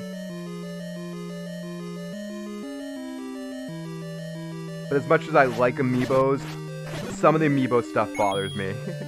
Because I'm like, oh, normally that shit would just be in a Nintendo game. Now, like, I like the Amiibos, they're cool. But it's somewhat of a looty kind of, like buy this and get this in the game. Hey, Sibo.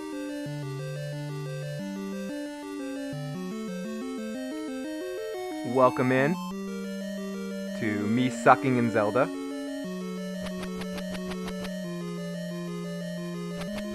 I'm not gonna go back there. Let me go.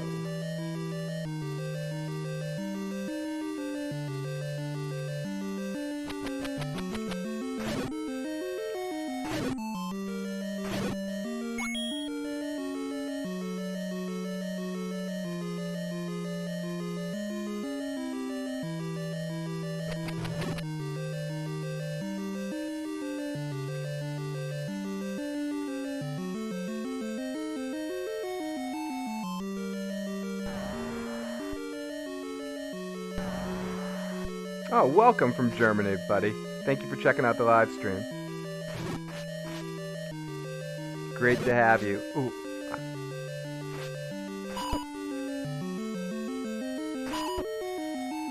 Fuck. Welcome to watching me play this game awfully. They've been clever. Yeah, like they're monetized cheat codes. Yeah. It's just there's the potential that they could go in a bad direction with them. I don't think they're going to go into that direction. But there's the potential for it. There somewhere. I'm not just going to repeatedly die here. I've got standards.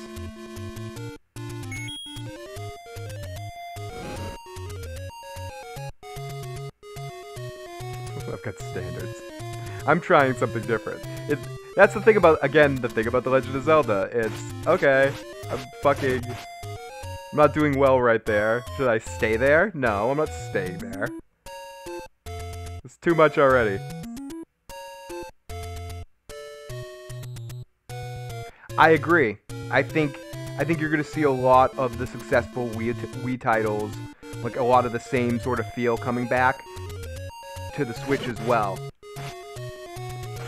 Like, I think in year 3, maybe year 2, but I think even more in year 3, you're going to see a lot of, like, more family kind of games coming through again.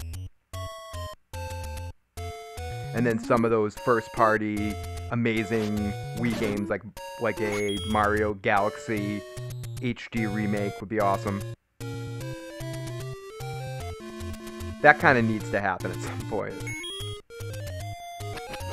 Or I wouldn't even mind if the next Mario game is just a Mario Galaxy 3.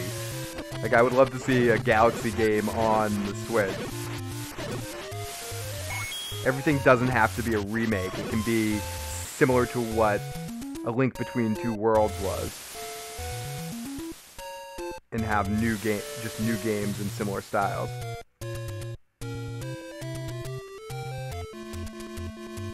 But I'd play the fuck out of a Galaxy HD remake.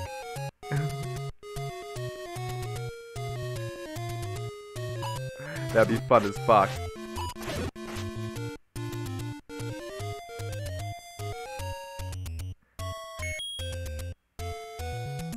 One of these is, right? Or am I thinking of the second quest?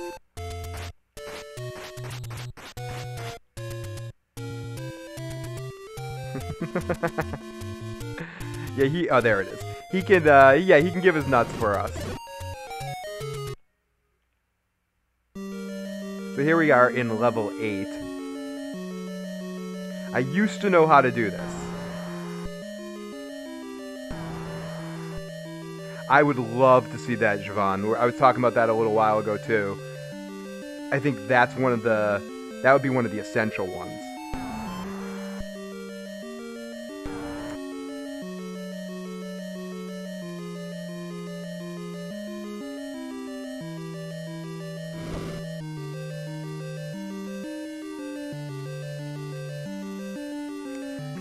I don't have bombs, so I need at least bombs to do this. So I think what you can do in this board, if you go here early enough, you can get the A key, so you never have to get keys again.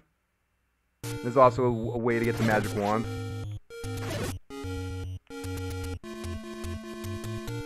But yeah, Strikers needs to come to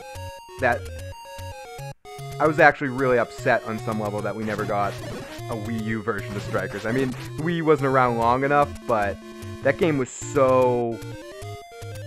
I just remember at the time being so popular in Wii communities because it was the one online Wii game that actually worked.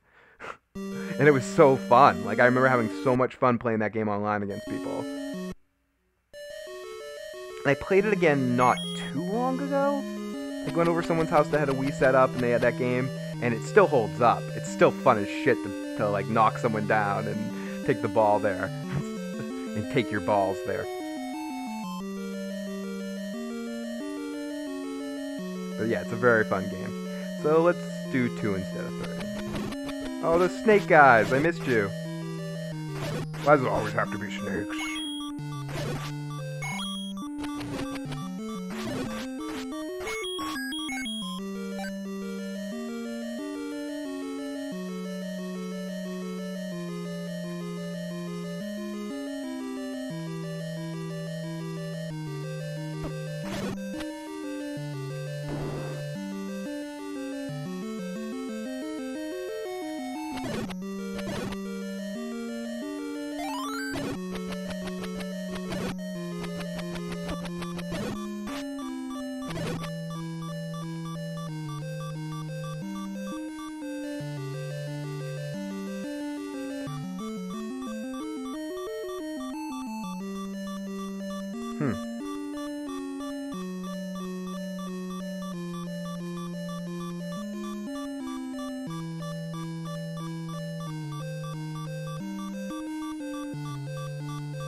Fuck another work text. I gotta fucking answer at some point. No!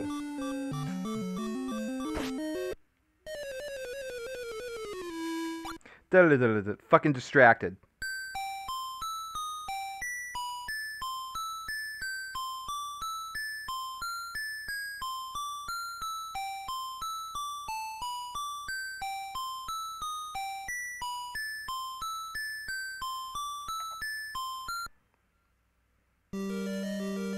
Oh, I love that. Your dad had the gold version? That's awesome. I had it when I was a kid, too. Love the fucking gold version. True story. I was playing this at some point, and I beat the first quest, and I was trying to beat the second quest, and was not having luck. I was sucking. I was awful. And I remember getting all pissed off and opening my window from my bedroom and throwing the cartridge out my window. And this was in the fall, and it landed in, we had an above ground swimming pool at the time. It landed in the swimming pool. And I went outside, and I remember seeing it in the swimming pool floating in there, and we couldn't get at it because it kind of like fell where the cover was. It was weird, so it just sort of like it was in the swimming pool. It froze over the winter in the swimming pool. The next summer when we opened the pool up, scooped the thing out. I was like, oh shit, Zelda's in there. Scooped it out, put it on my porch. For some reason, didn't throw it out. Like put it on my porch in the sun. Sat out during the summer in the sun, and it had dried out. And one night that summer, I thought to myself, you know what? I'm gonna try to put this game in the system. And I put it in, and it actually worked. Like, no fucking bullshit. The shit actually fucking worked. Hey, Kyle, what's going on, buddy?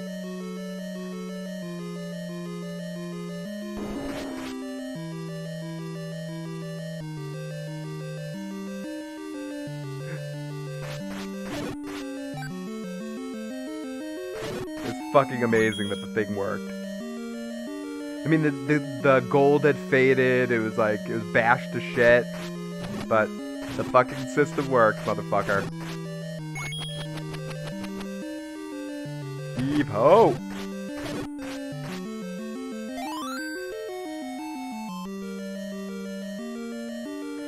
No lie, dude. No lie. True fucking story. My friend Nick could corroborate the story. We were shocked. We were shocked it worked. Because he helped me take it out of the pool. Or he was helping me open the pool. Dude, it was insane. That just shows... It reminds me, I was rewatching Back to the Future 2 last night with one of my favorite lines in it as Marty and Doc approach Biff at the end. Marty says to Doc, why don't we just land on him? And Doc's like, he's in like a 42 Ford, we're in a DeLorean. He'll cut through us like tinfoil. They don't make shits the way they used to. Nintendo cartridges, you could beat those things with a fucking hammer and still put it in there. Imagine if I threw one of my little Switch cartridges in a pool or something.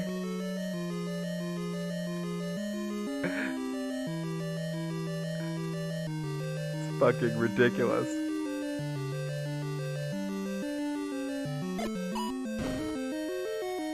Shit. Wrong one.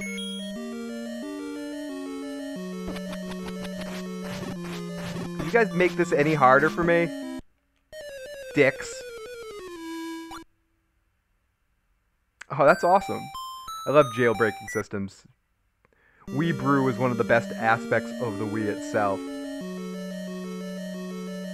I'm gonna build a bomb shelter on the original Game Boys to survive the nuclear strike. It's you've probably seen that story too. A lot of people have about the Game Boy survived bomb blasts and shit.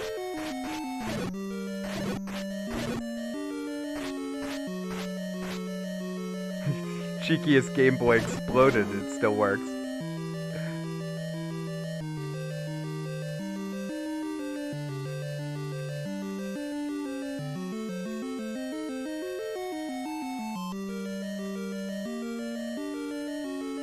It's pretty ridiculous that that game actually still worked after all of that.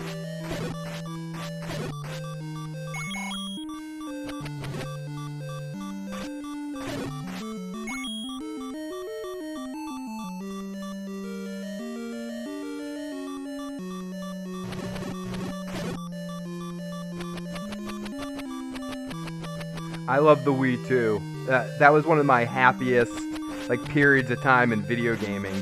First getting the Wii, playing some of those motion stuff for the very first time, like even Wii Sports, just basic Wii Sports. And I remember just the process of getting my Wii and jerking my Wii and holding my Wii in my hand and shit. No, but the process of getting my Wii was just such a fun situation. Like, it was one of the only times I did like a camp out, and it's another one of those silly stories where I went out at like 3 o'clock in the morning to go wait in line at, I think it was Target, to get a Wii at launch day, and wait in this big, huge, like a huge fucking line to get this thing. Came up to the counter, like the doors opened, everyone ran in, we went in to go grab them, and I was like one person away from getting one.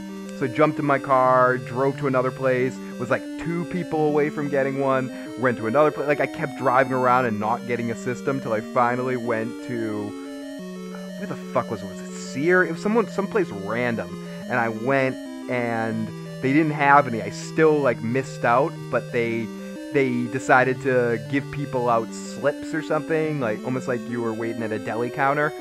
And I was number like 2 or 3 or something like that on that list. So the first shipment that came in, again, I would be one of the first people that got them. And it was something like 2 days late. No, it was like 3 or 4 days, because I remember I had pre-ordered Twilight Princess, and I had Twilight Princess, but I didn't have the system. So I had to like sit there for half a week looking at Twilight Princess, not being able to play it. That's fucking awful. I don't like window shopping. I know some people like going to places and looking around shit they can't have. I don't. It's a really uncomfortable feeling. It's why I wasn't good as a kid, you know, or young, too filled with hormones kid that was too awkward to have anybody like me or want to play with me too much. Because I'm like looking, I want friends, I want a girlfriend. And I'm like so desperately just crying in a corner with like, give it to me now. And that's what it was like in that situation. I'm like looking at Twilight Princess, wanting to play fucking Wii. Yeah, it's like the Cartman one where you gotta freeze yourself. Where he has to freeze himself for the Wii. I feel like I want to do that sometimes for video games. Just freeze myself till the game comes out. And Kyle said up earlier in the chat, I love this music so much. I didn't see that earlier, but me too. And I think what's amazing about the music in Zelda and some of these early games is the repetition in it, that a lot of these songs loop. And the talent in it isn't necessarily also coming up with the tune of all these early games. It's coming up with a tune that isn't annoying. No, it doesn't sound like a good memory. That coming up with a good tune that can loop and still be awesome. And I think that's another one of those failures you see in a lot of Nintendo games. Just watch Angry Video Game Nerd reviews. And if you haven't watched it, like, turn off this video now, or any video I've ever made, and watch all of James's shit before you watch anything of mine. But anyways, if you've never seen anything Cinemassacres has ever done, but talking about some of those old video games, the sound and the music and where they choose to loop things and that kind of stuff is so important in sound design of these early games. And I think once you get to the Super Nintendo and the Genesis age, I think that's I could listen to a whole album of that style music, NES too to a certain extent, but Super Nintendo and the Genesis, that era's video game music is some of the best ever. I do love, I mean, don't get me wrong, I love the NES, and some of these songs are fucking classic. And it's almost a transitional system in that, from like the Atari sound effects, and some games in the Nintendo use Atari sound effects, and some don't, some have more soundtrack-oriented stuff, and this game's one of the best. It's just so amazing to see the progression of this to A Link to the Past, and that musical progression. Hey Tina, great to see you. And I bet when you played it, you were better than me, because I am a shitty mess right now. I'm weak from modern games. And I'm getting my ass handed to me here. So I wouldn't say the NES is my favorite era of video game music, but this is definitely would be in my top 10 of video game music, or this game and the music from it would be in my top 10. But I think at least 4 of those other ones would be other Zelda games above it.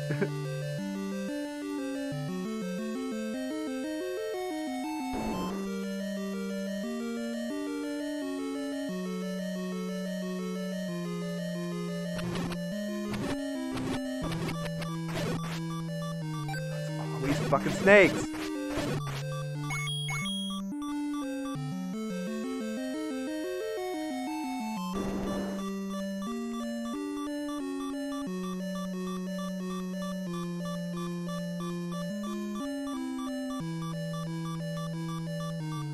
Okay, there you go. There I go.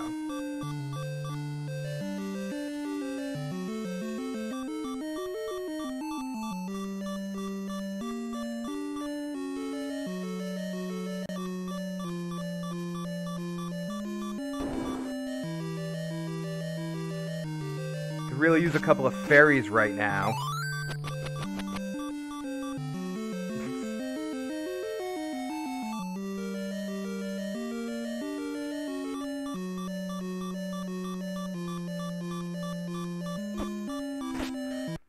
I'm sorry, I'm like looking at the chat and dying too, but I'm not going on any life records or something like that. I got the map, I'm happy. But it's true. It's like, I remember generally where everything is, but my muscle memory is so slow now, because I'm fucking many years older. My favorite soundtrack of all time? Oh, it's gotta be, it's gotta be Kotar, right? It's gotta be, favorite video game soundtrack of all time. It's hard for me not to, like, say it's like a Mega Man game or something. But realistically, it's probably Ocarina of Time. Like, those songs are some of the ones that I have, like, ingrained in my memory.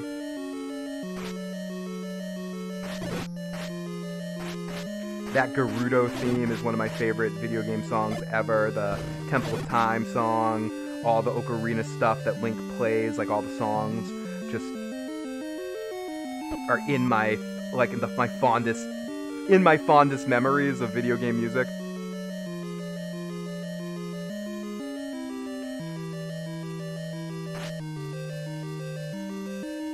So I would say Ocarina is a tough one to battle, but I know some people probably would say Link to the Past.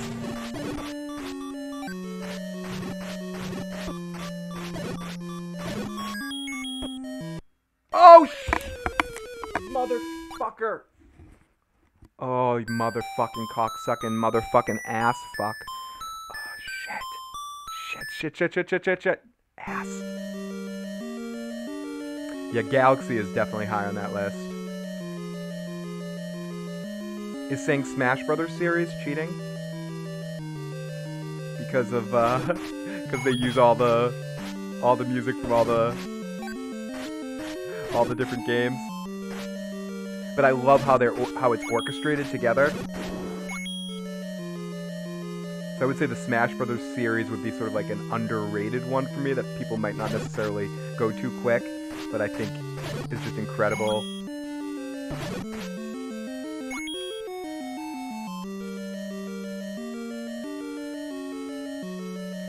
I would have to include somewhere on that list, even though, you know, I know everyone's not a fan of these series, but like anything by Square Enix, like any of the Final Fantasy games, there's so many fucking rock bands formed around Square Enix music. You know, there's so many video game cover bands.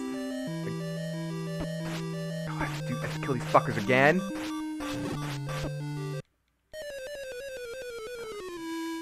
Excuse me. Oh, Tina, the Temple of Time. I love that fucking song. That's why Ocarina is a tough one to beat for me, because there's just so many good songs in Ocarina.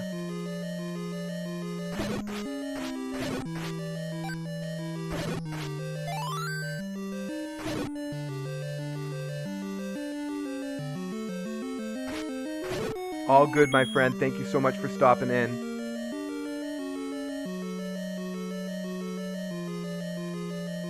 Hope to see you again.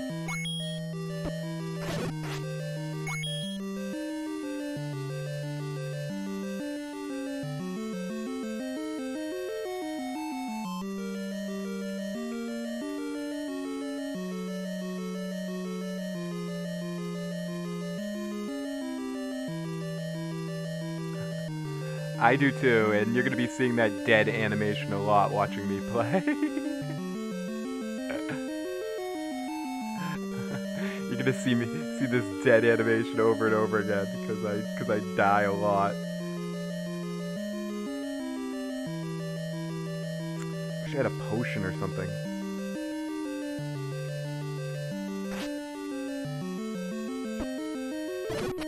I just got killed by a little piece of poop.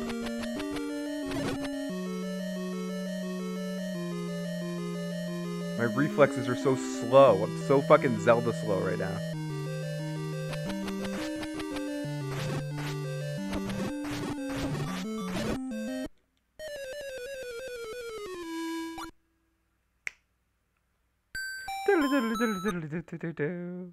They make you so okay with dying right there.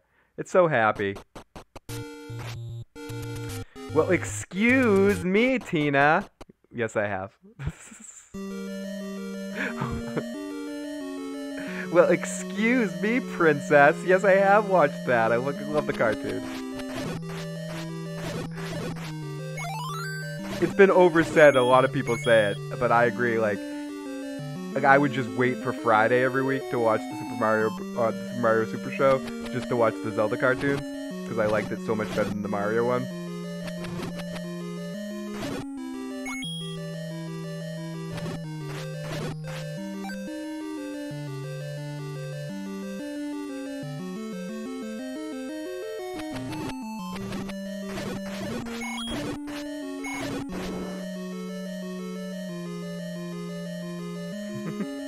Well, excuse me.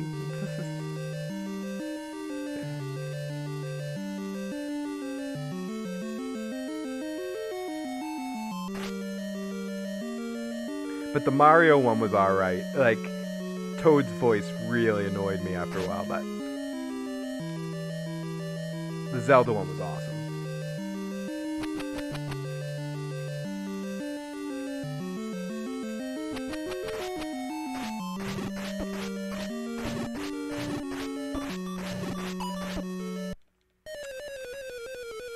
Falls on a dirty stick. Well, at least I'm getting to show you that animation over and over again, Sen.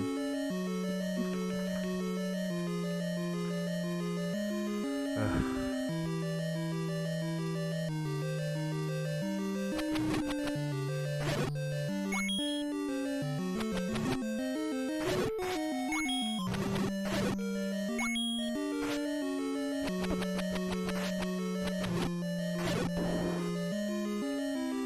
The timing is so slow.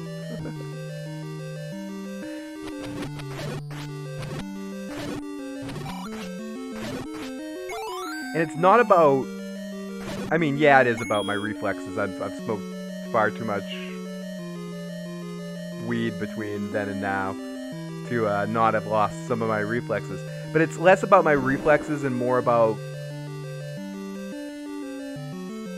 along with my reflexes. But my reflexes because of not being used to playing this kind of game and not being used to the unforgiving nature of it. And by unforgiving, I just mean that's actually hard. I mean, it's easy, but you know what I mean. Like, it's hard to fucking hit somebody. You gotta be lined up perfectly.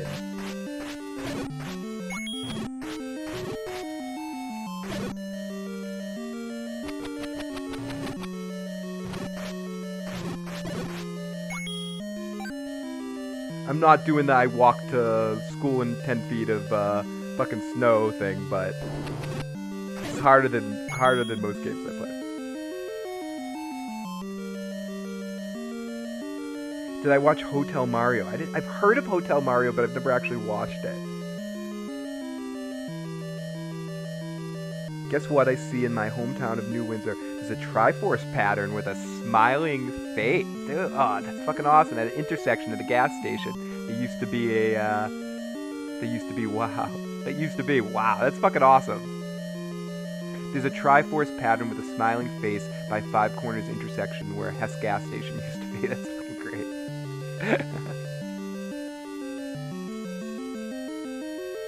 There's a couple of really good episodes analysis. I think the Zelda cartoon, in some ways, is you had to be around when it came out, sort of thing. Like watching it back, I can see why it's rough. It's not as rough as the CDI games, but it's pretty rough.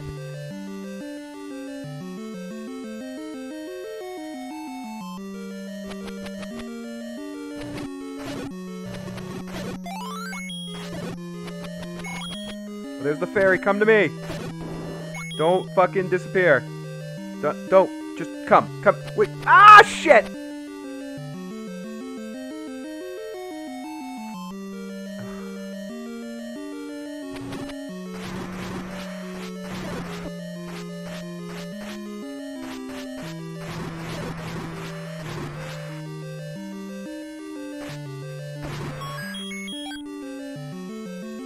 Fucking bastard. Fuck. Ugh.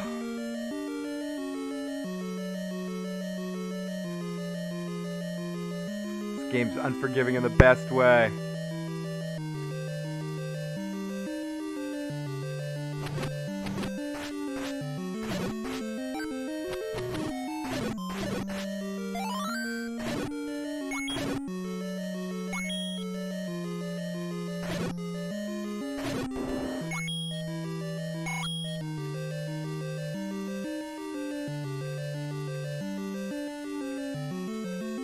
New Windsor, is that in Maine? Are you a fellow New Englander?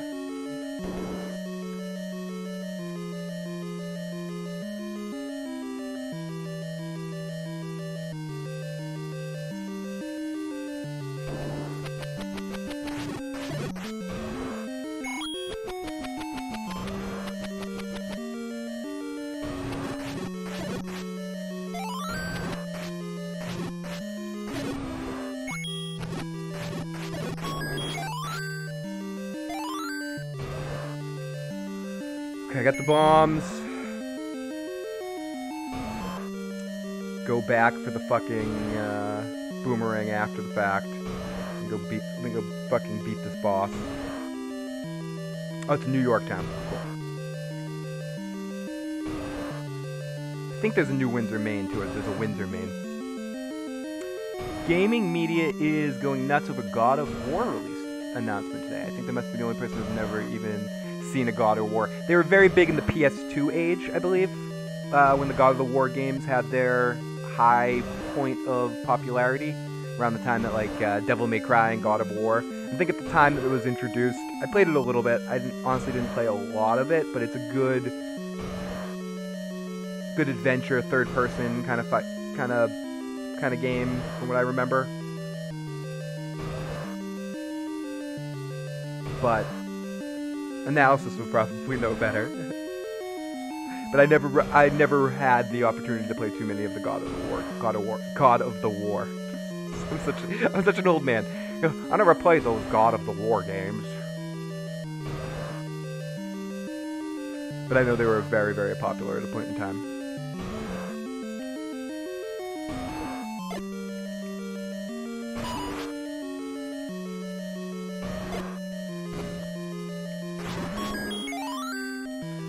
It's so fun. It's so fun. The bosses I remember.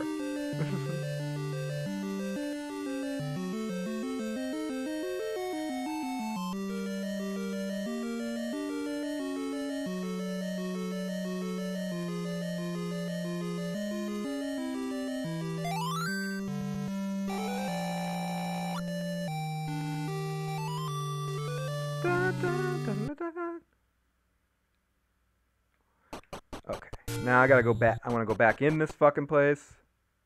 Go Go get my new boomerang. Go fucking beat up these blue dudes. Yeah, it's kind of one of those older non-Nintendo. I'm such a fanboy. One of those older non-Nintendo franchises that's coming back, that had some notoriety. There was a point in time where the God of War games were very popular. I'll say that. I remember that. I remember the God of War games at a certain point in time being, like, a lot of people talking about them or playing them.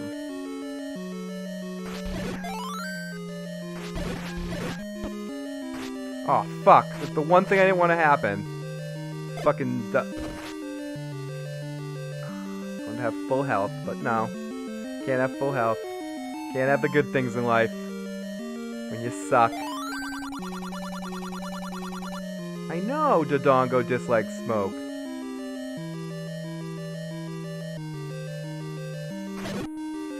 Dodongo snorts coke. I get it.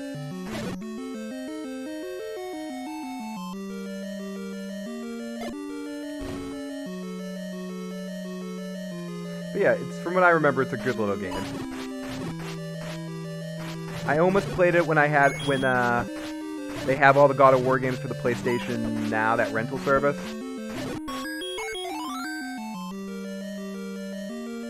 So I almost played them all, but just never got around to play them.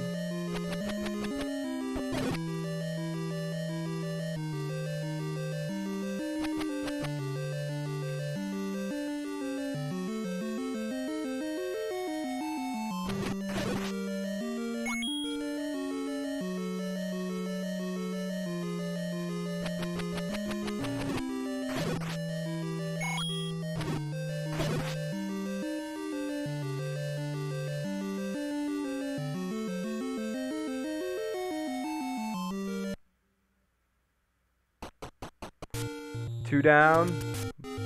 Bunch more to go. Two more, 7 to go, right?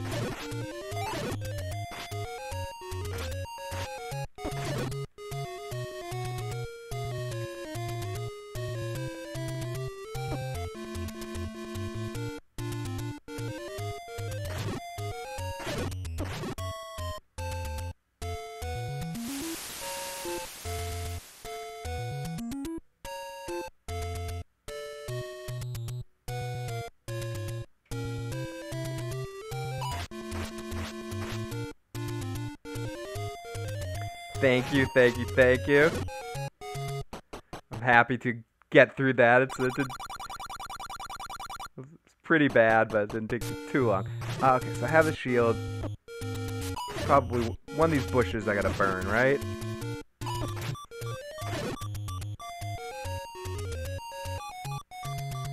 Isn't there a... I think there's a fairy fountain over here on this side, too. I sure hope so. Because I'm like 2 seconds away from dying here. Come on. Show me a fairy fountain. Am I on the host of The Price is Right? Okay, do we have fairy fountain? Show me a fairy fountain. And thank you. Oh wait, I can buy arrows. I'll buy something, will ya? Buy something, will ya?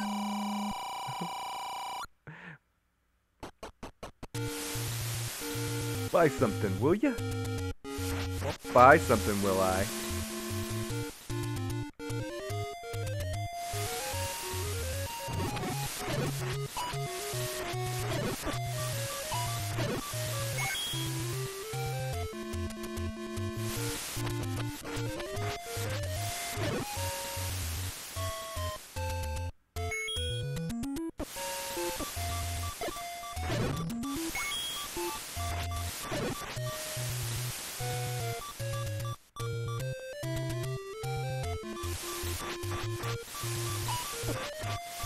I'm pretty sure there are some spots here on the side as I get myself killed.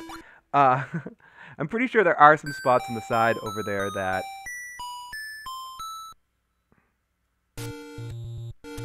had some bomb spots. But I was trying to get killed to get back over here. So I can get in here and go to the casino and get some more of that, that hot action. Casino action, which I like.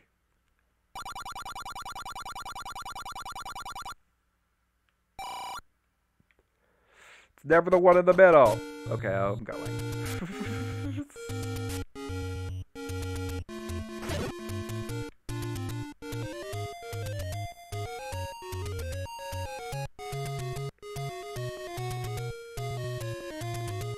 I'm going. I'm looking over my desk.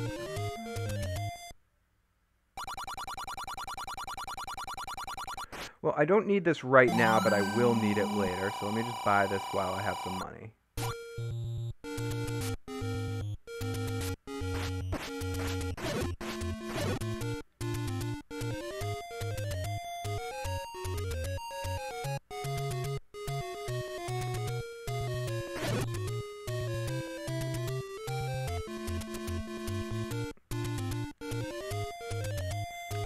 What do I need to bring here to turn this into a potion shop?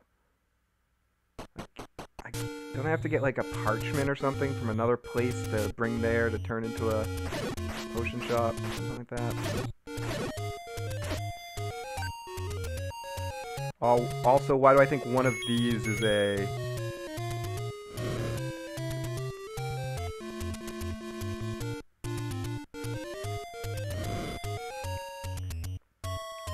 I'm a hippie.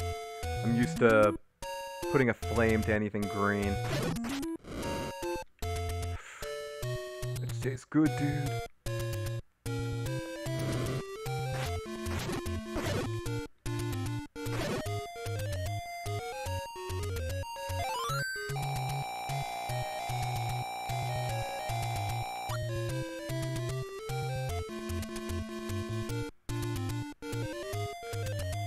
Okay, let's fucking get some shit done here.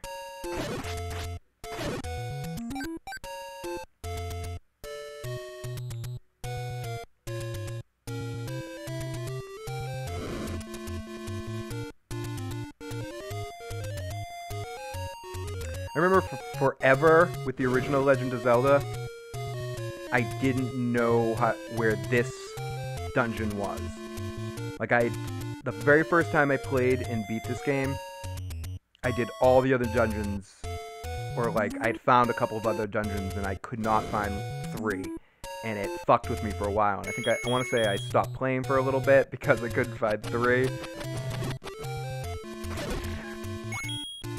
some reason, I just couldn't find this one.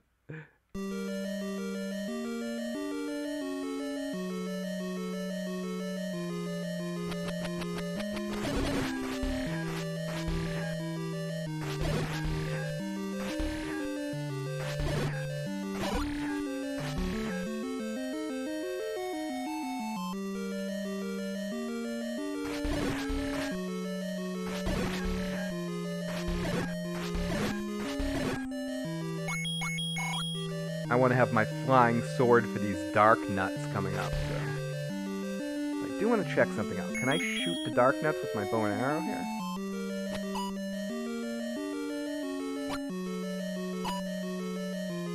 No. No dark nut bow and arrow.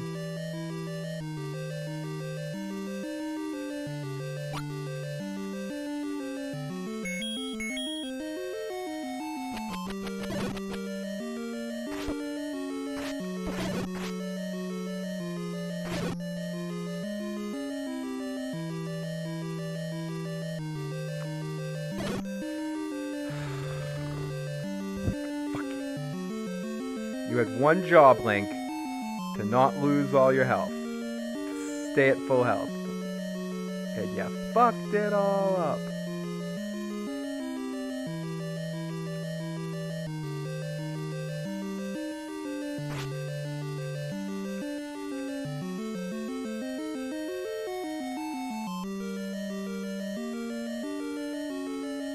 Come on, Jelly Bellies. Give me some hearts. Jelly Bellies are good for money, but they're not good for hearts.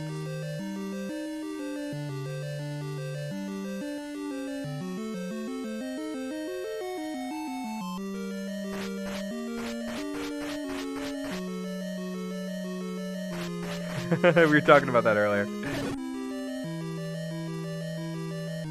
It means peace.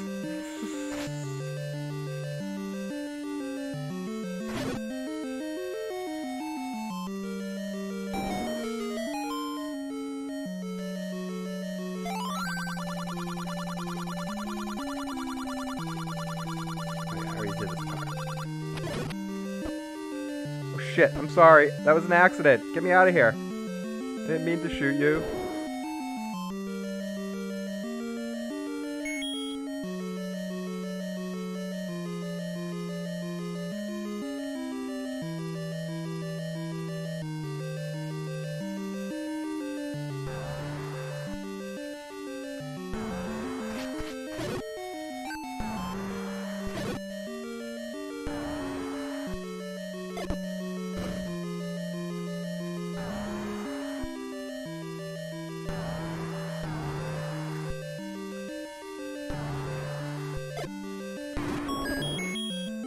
Yeah, one and you're done, kid. Dead.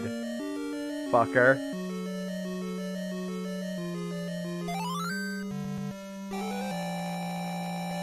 Oh yeah. Oh yeah, stretch that up. One more heart container and I can get the fucking magic sword, I believe. But, unfortunately, I need to go handle my dark nut situation. First of all, I need to go see a doctor for that, but... Secondly, sorry, I know I'm not as funny as I think I am. But secondly,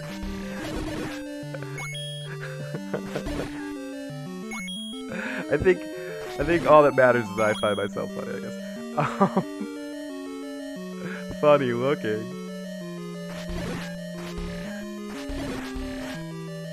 Yeah, I have to handle the dark nut situation here.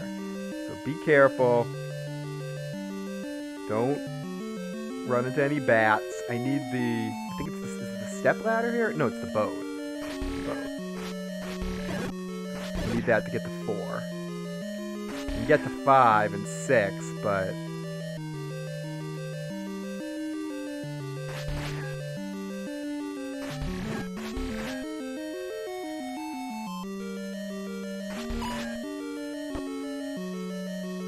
And there goes the neighborhood. Ooh.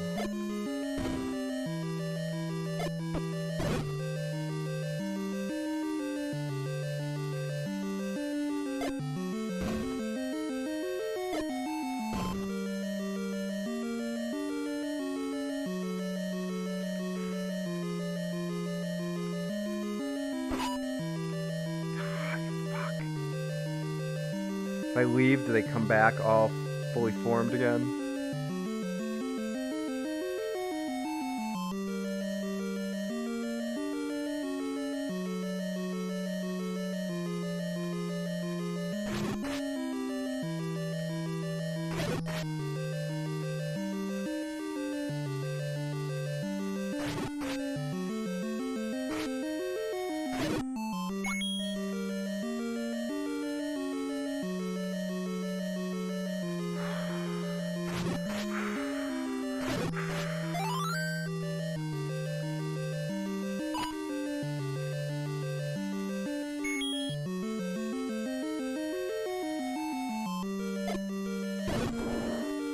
Yes, motherfucker. Yes, motherfucker. But exactly, analysis. That's what Kyle was saying about this being awesome.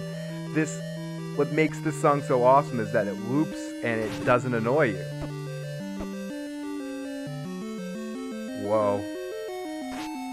That was close. I almost just died there and wrecked the whole thing. Fuck.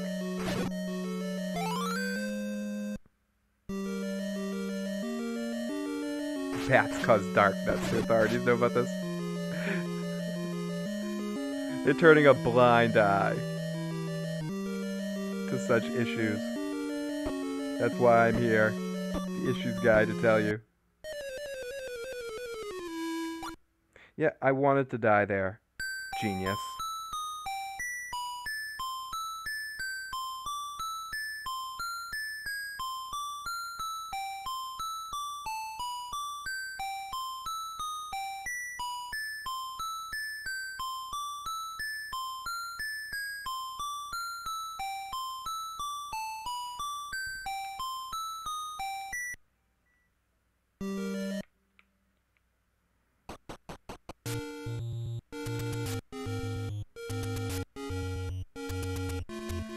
before I go to level 4...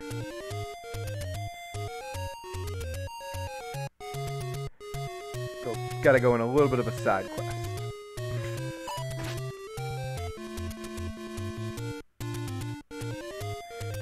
Should have stopped and got help before, but... Whatever. Fucking Link. A situation will, present itself.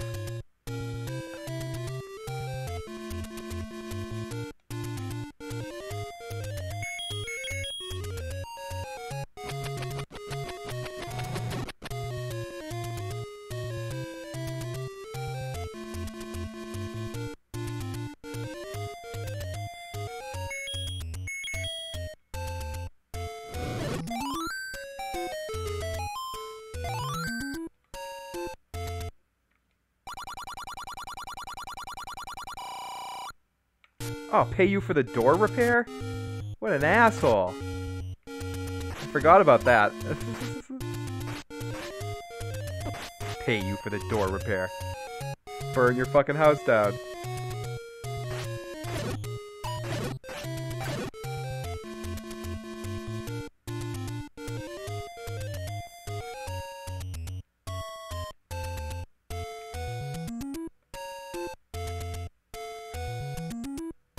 I remember, again, when I was a kid playing this area right here was like my most feared area running through. Like all these fucking dudes. Especially when you're early on in the game. There's just nothing you can do. Yeah, what a rude asshole. I mean, I know I'm burning his front door, but no one else seems to have a problem with it.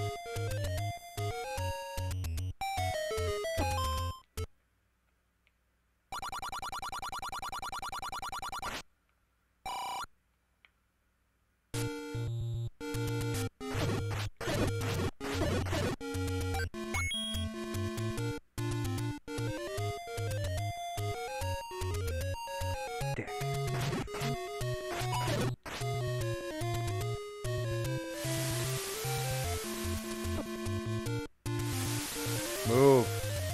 This is where I get... No, I need to get the power ring to turn that. Get the power ring. What am I... to turn into Mighty Morphin Power Rangers. The power ring to do that. But I think one of these is how I get the potion room, if I remember correctly.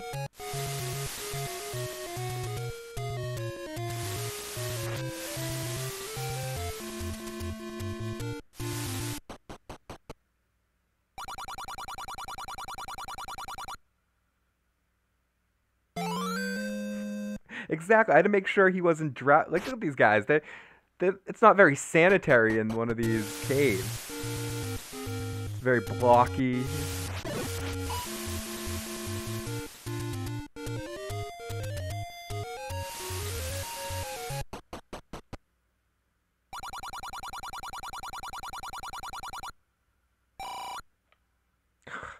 I've lost every time at the money-making game. I've given back like 200 coins so far. I thought I remember there being a... There it is. Another door repair? Oh shit. I got out of there before he charged. No, he charged me. Why'd I block those guys out of my mind? Like that was the thing.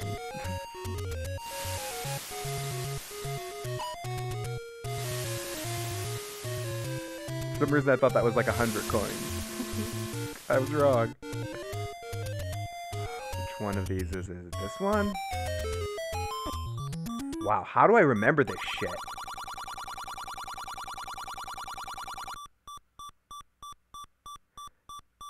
A secret is in the tree at the dead end. Do you mean like... Do you mean like in the tree? In the tree?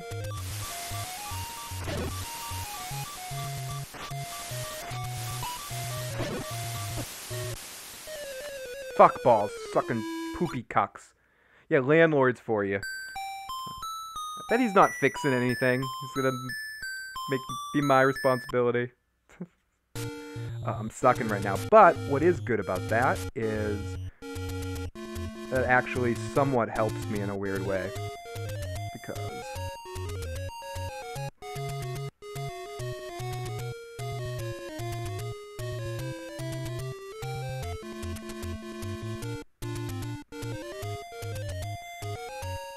either way, for a first playthrough, I mean, I'm not stopping right now.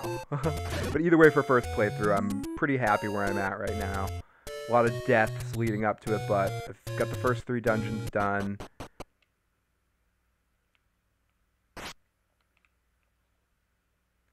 I have this thing all set up so I can get potions.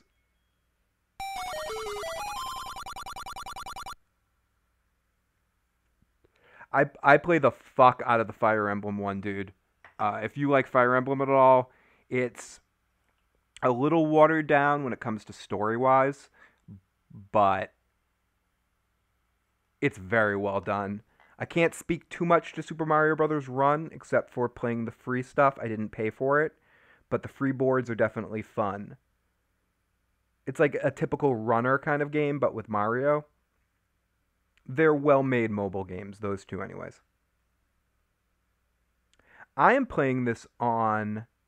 I actually can show you guys what I'm playing this on.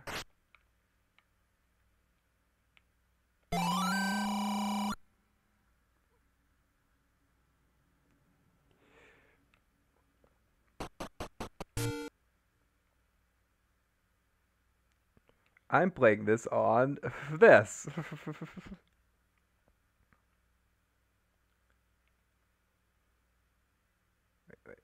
Sorry, wait. Quit retro launch. No. Quick menu. Resume. Next time I die, I'll show you what I'm playing on. But I'm playing on a Super Nintendo that's modded. Or that's hacked. The Super Nintendo Classic.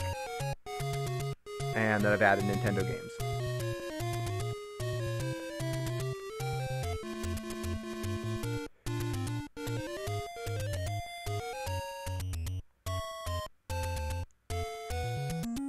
I'll show you in 1 second. This is a meant to death. Meant to death.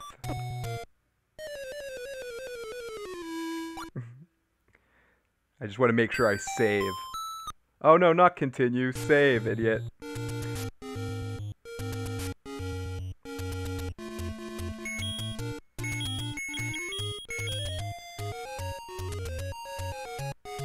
Even though I actually know I can do a save state, but...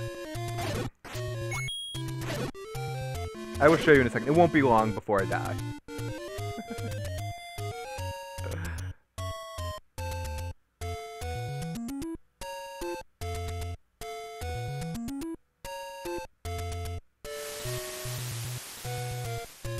Go for it, run! Run!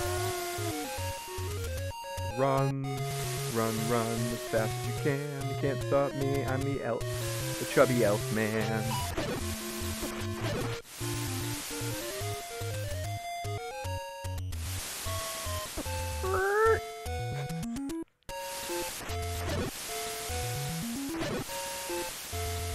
Oh shit, I wanted to get those bombs.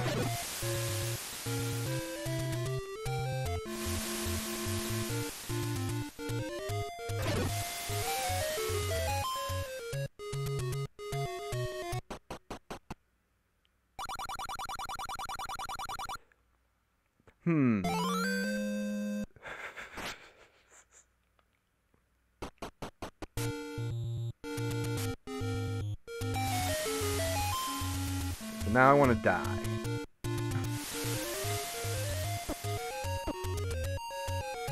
I want to get back towards the beginning, and I'm lazy and don't want to walk there.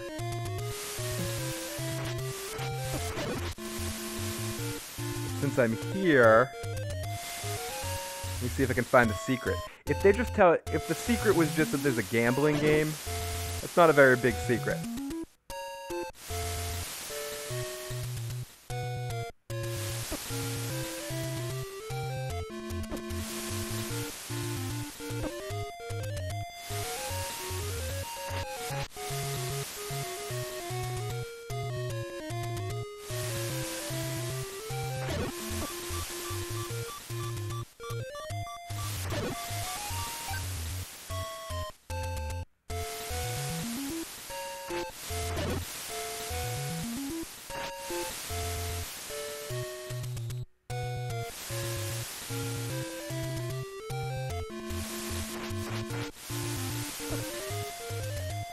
Oh, just kill me. Just kill me. Just kill me!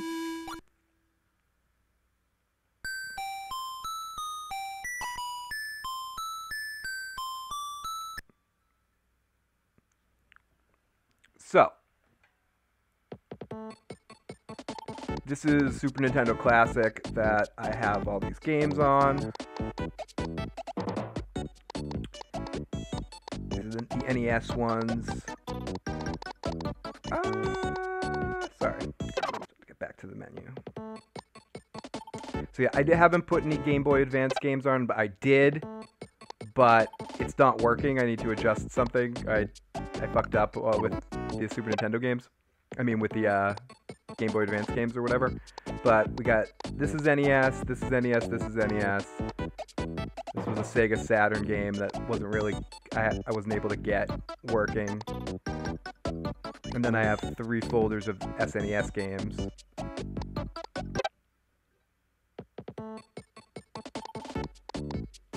Shit.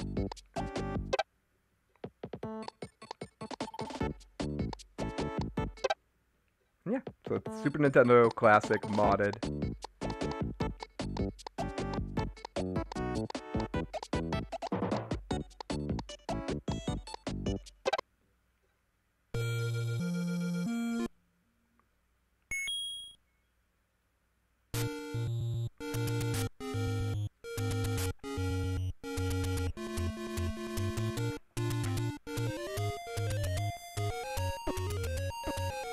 Whoops. No, Phil. Running into it will not kill him.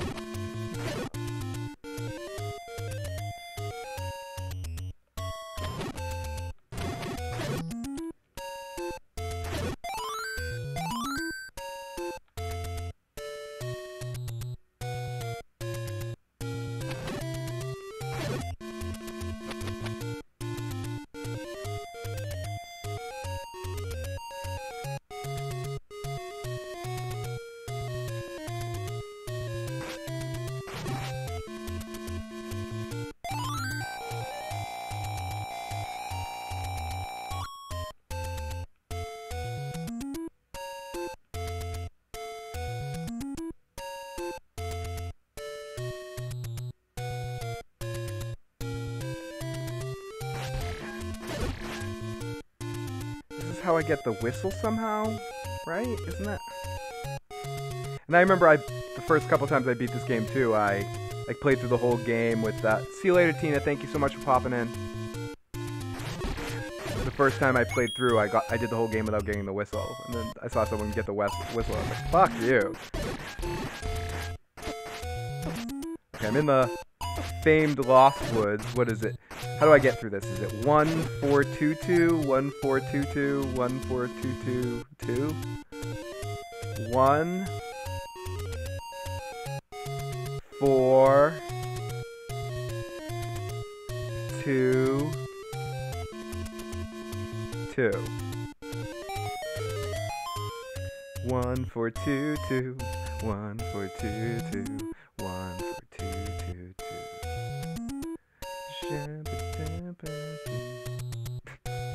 Give me a kiss, my love.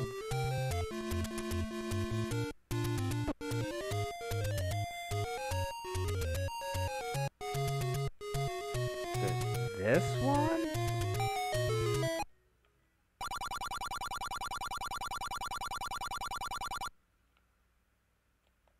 Give it to me. Give it to me, you asshole. I'll fight you for it. Oh, I thought I could get it.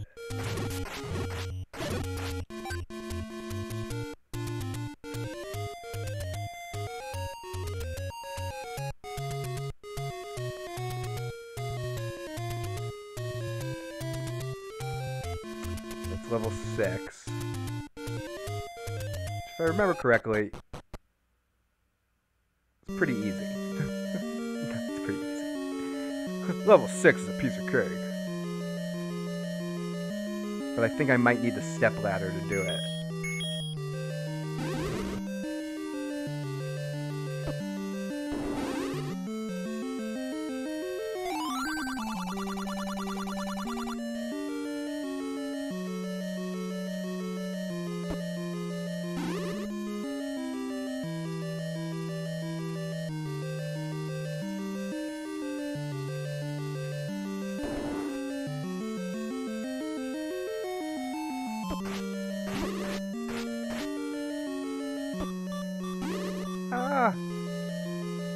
not doing a good show of myself in 6. Oh, fucking jelly bellies. So good to see you guys. Oh, and I died from a jelly belly. Okay, let me get psyched up here. I'm not ready to be done yet. Got at least another 40 minutes here. Soonest I need to stop here is 3 p.m. Eastern Standard Time. So, got about 40 minutes here. Not in any rush. Why am I in level 6 right now? That's stupid. Come on. Just wasting time in level 6. Because I want to avoid these fucking fuckers that can kill me with one shot. Excuse me.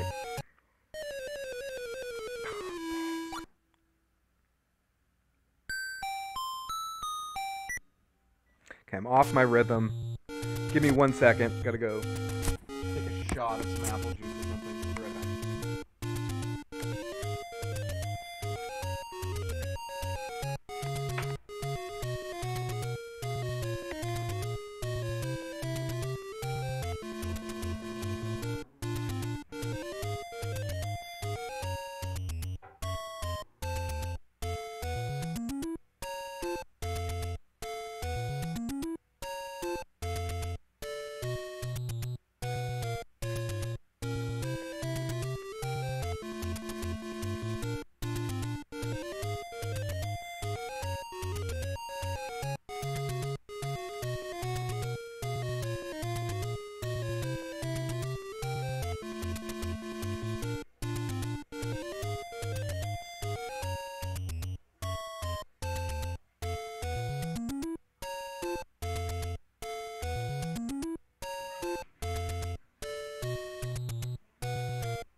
Oh, no. Don't be sorry. I am back.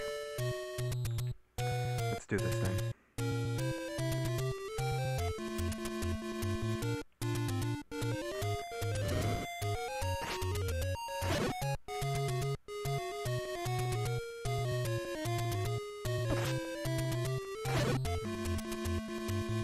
Got some water.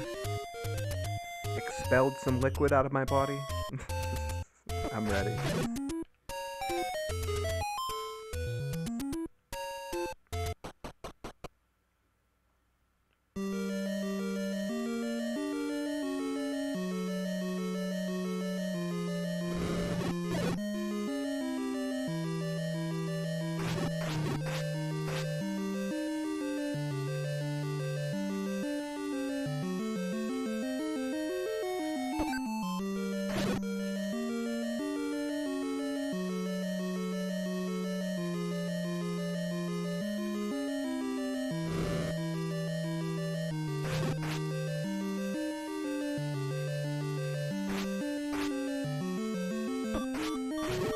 Come on.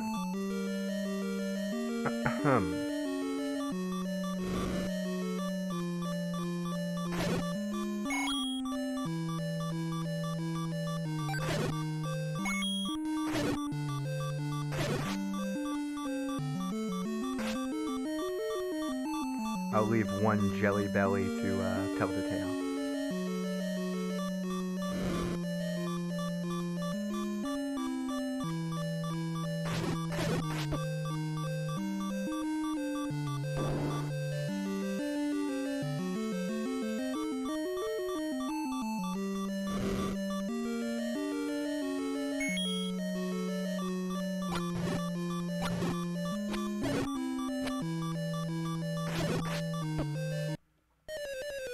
Bum, bum, bum, bum, bum. That was just a ticking time bomb right there.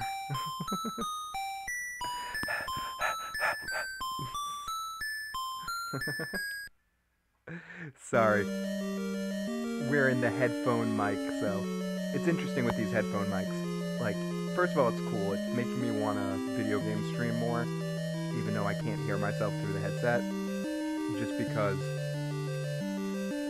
like, I can sit back on the couch, as I mentioned earlier, and I'm not leaning over at a microphone. But you also have to make sure, at least for this microphone, some are probably less sensitive or something, or more expensive, so that you don't hear this as much. Like, if I just leave it near my mouth, like, if I just leave it right there, even if I'm talking at a quiet volume, so you guys can still hear me. Listen to how much you hear me breathe. You'll, like, hear the years of too much sandwich eating going on inside me right now. Okay, I added a little extra there, but you get the point. It's like so fucking crazy.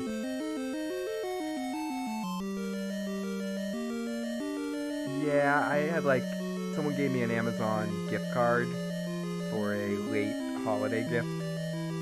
So I had like $40 on a gift card. So I need to get an HDMI extension cord to be able to take the Super Nintendo Classic on the table, so I can hit that reset button. Because Stephanie and I have been discouraged to play it because of how annoying it is to have to get up and reset it every time. So having it close by, and while I was doing that, I'm like, I might as well spend the rest of this gift card, and got like one of these headset mics things just for easier video game streaming. It's a cheaper one. It was like $20 or something like that, like $25.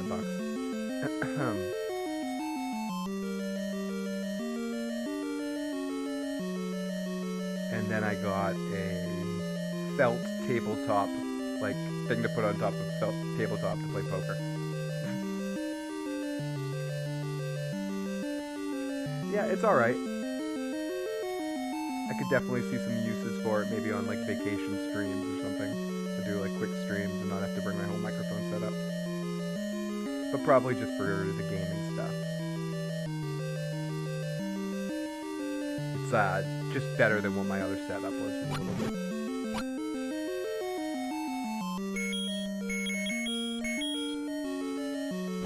A little bit more involved, so I had to do a little bit more setup, like when I do the talking streams in here, like the commentary streams. Like I had to like set up microphones and shit in here to just do gaming, and it's like I feel all closed in. But now I'm just like sitting on the couch playing a game. Is it as good a quality? No. Can I play the music stuff? Not yet. I'll find a way to play the music, even if it's shitty in the background. But it works.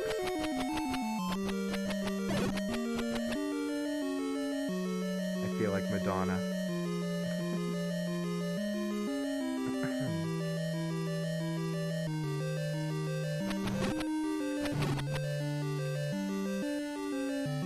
Oh shit.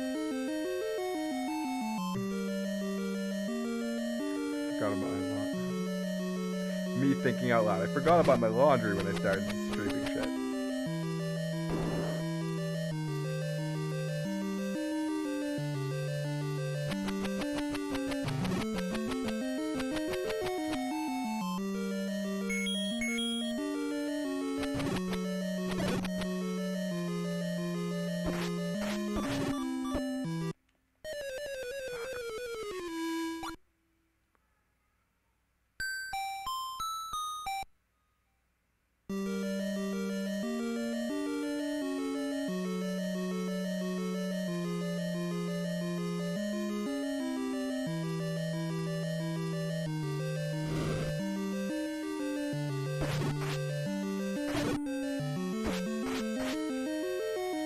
Fuck. Sucking right now. Come on.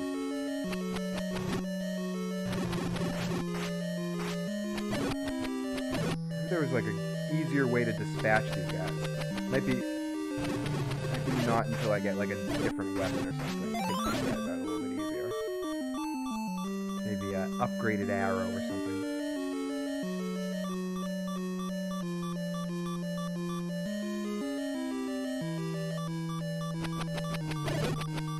I'd say the only problem with this headset right now, and I guess I could change it up by like listening to the audio from the game through the headset, but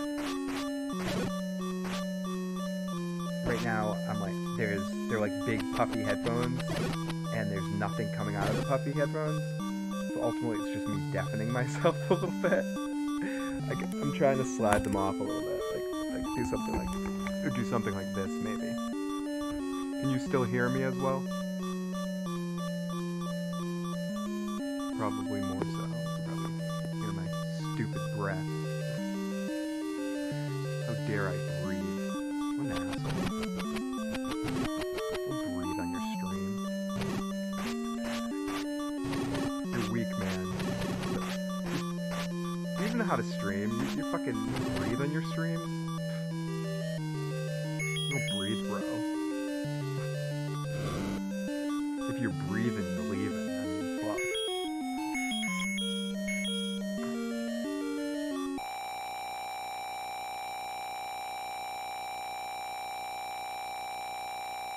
Yeah, they're pretty comfortable. They're not as comfortable as like my podcasting headphones. I would say now they've gotten this $20 pair of pieces of shit. Like,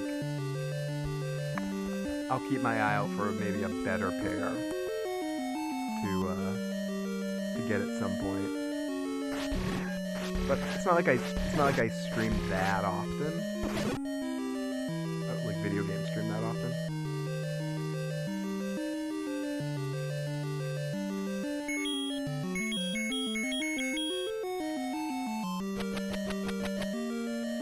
Stephanie, I came really close, or not, I mean, as close as you can to moving this week too.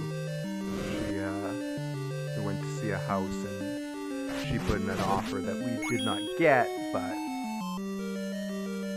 I'd say sometime in the next 6 months to a year, I will be moving. And wherever we're gonna move to, I'm gonna have a little bit more of a space for issue stuff.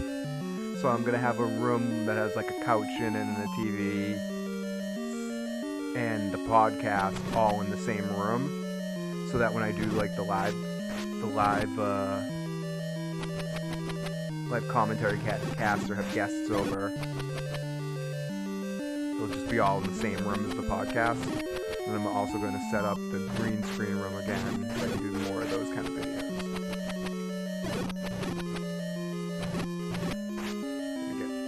I'm gonna get like more of a bigger studio room rather than the mom's basement. We're gonna miss the mom's basement.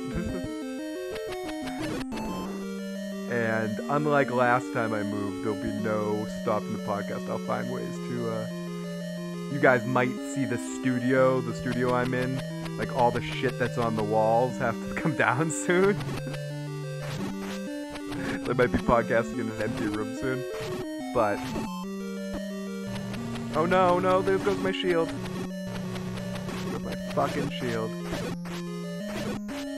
Bastard. But in the long run, it will be a good thing for the channel. To be able to do more commentary casts and more video game streams. And my point too is I'll also have the video game set up in that room too, so I can basically just use my podcasting setup for that, all for basically the same setup.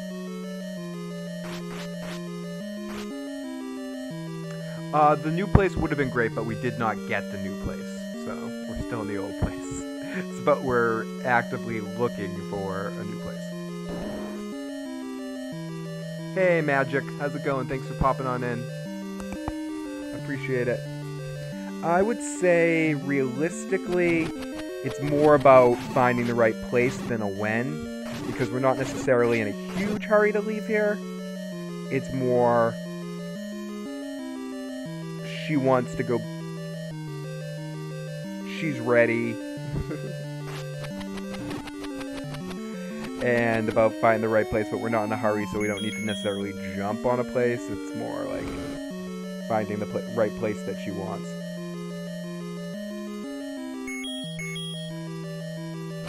Yeah, no, we lost out. She just made an offer on a place. we did not get.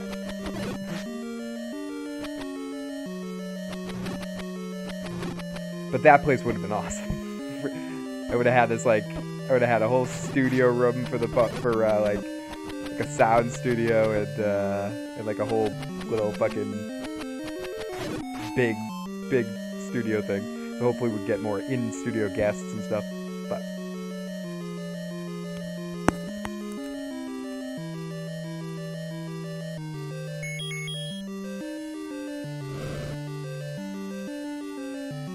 so I would say end of the summer, fall.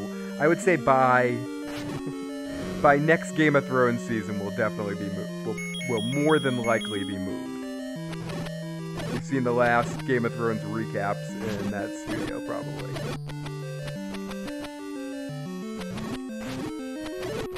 And possibly next season, possibly like in September, by like September and stuff.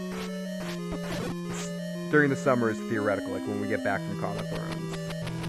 It might end up happening. Yeah, that one sucks. And the people who bought it are idiots. People that because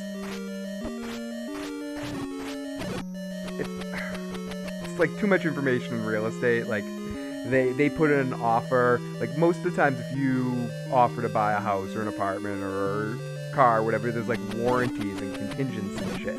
You know, like if like with a house, like if you buy a house. I briefly was a real estate agent, by the way, if anyone gives a shit. I was really shitty at it. I worked as a real estate agent for 2 years. I sold one place to Stephanie. I started dating Stephanie right when I became a real estate agent, and I fucking sucked. It we weren't able to sell anything. I rented a parking spot too. That was the other thing I did. And so I talked to I convinced Stephanie that she should buy a place instead of rent. And she did. But anyways, when you buy someplace, you're like, after you put an offer, you're like, hey, I want to buy this place, here's my fucking offer. Like, there's a few things that happen afterwards. You gotta get like a home inspection, and yeah, I was really shitty at it. You gotta do a home inspection, and like gotta get financing, all that sort of crap, right? Like the home inspection is the most important thing, because you get like an indiscriminate person in there to tell you exactly what's wrong with the house. You're also, the seller is usually, for 99 times out of 10, gives you something called a seller statement that like is everything that they're disclosing that might be wrong about the house or something like that. So you can do your due diligence. So even if you make an offer and it's accepted, you have many contingencies to get the fuck out of the situation if something's wrong with the house. If I could have talked like this, I would have been a good real estate agent, but I was like, trying to be, hi, I am going to be a nice guy. And, no, fuck that shit. I'm not a nice guy. Well, but you know what I mean. I'm not like I can't not swear every other word or something like that. Like, whatever that means. I'm low class, I guess, is the point. So, the people that got the house over us made a bid for the house, waiving all inspections or warranties. So basically, in a situation that the people selling it were not asking for, like, as is, someone selling a house can say, like a car, I'm selling it as is, like don't ask me no questions, I'll tell you no lies. Like, that's it. They weren't selling the house like that. These people put an offer in like that way, saying we don't even have to inspect it. Like, we don't care. And there was a lot of shit wrong with this place. Like, there would have been like a lot of work that her and I would have had it done to, like, you know, get it up to stuff. And like, we're not professionals, and we saw, like, you know, cracks here, cracks there, like stuff that needed to be fixed, like the whole, like, all whatever. So they ended up doing probably one of the like I know this is like no one wants to hear it, so like, you're playing Zelda, I don't want to hear about fucking real estate, but so the reason why they ended up getting it, like, they might have got it, they offered over what the people were asking for, like more money than they were asking for, and waived all inspections. They knew they were competing against like 2 or 3 other offers. Like, it's just it's funny.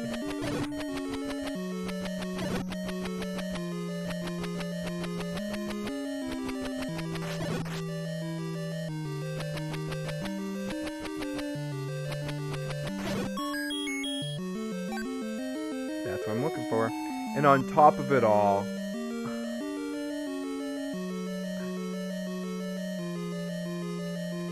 we know the people.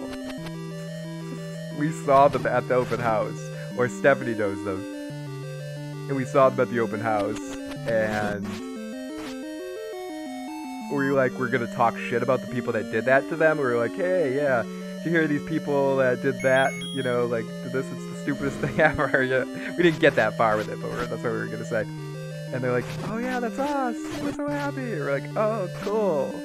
Like, they're not our friends. They're just like more like casual acquaintances. It was just kind of a funny situation.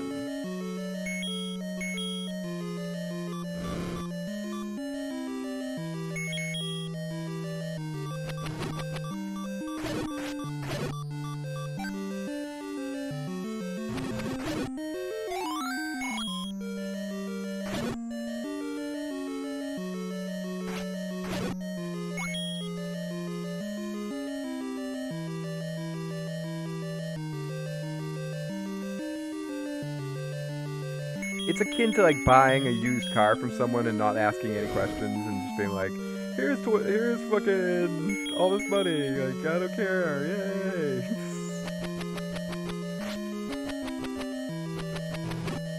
But we don't know their situation, you know, we don't know how desperate they were or anything like that.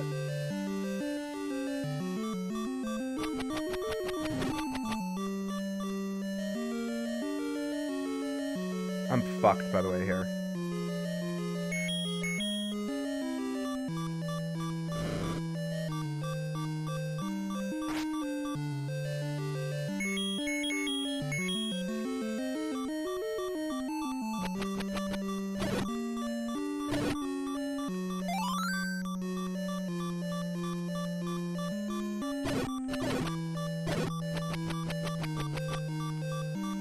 Yeah, no, we didn't say anything. We were just like, oh, awesome. So happy for you.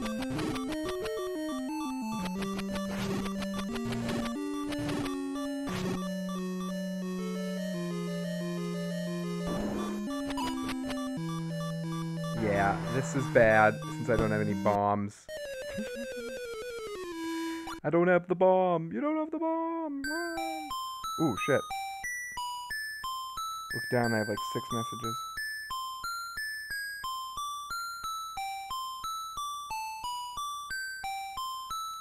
Whoa. Holy crap. Excuse me for 1 second. I have like a shitty thing.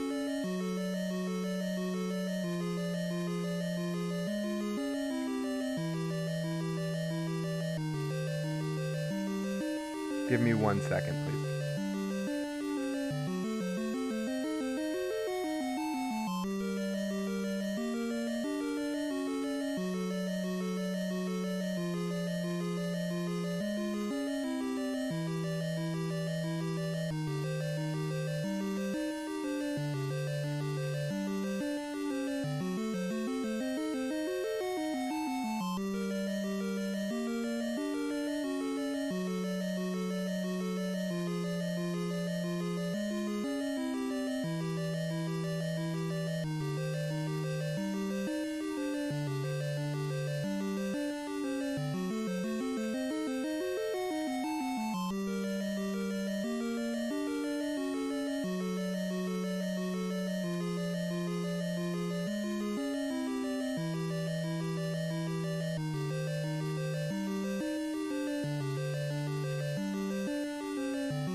Sorry everybody, I'm having a phone conversation right now, so I'm trying to play and talk at the same time.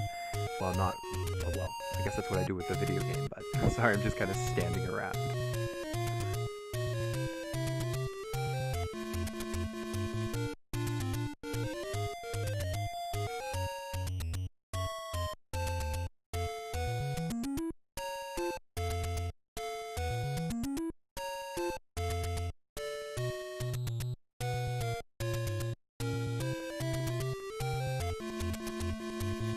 And yes, sorry about that, Chase. Having a bit of a family emergency, nothing to like worry about, but something I have to deal with. Oh, fuck. Distracting life. Get in the way of video games. Don't they know this is video game time? How there's shit happening.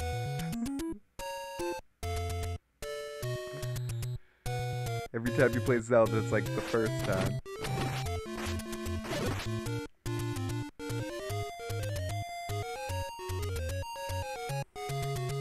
Come on, make it to the Western Shore. Oh no, is this the... That's the lost one. Fuck, man. That's a lot of fucking...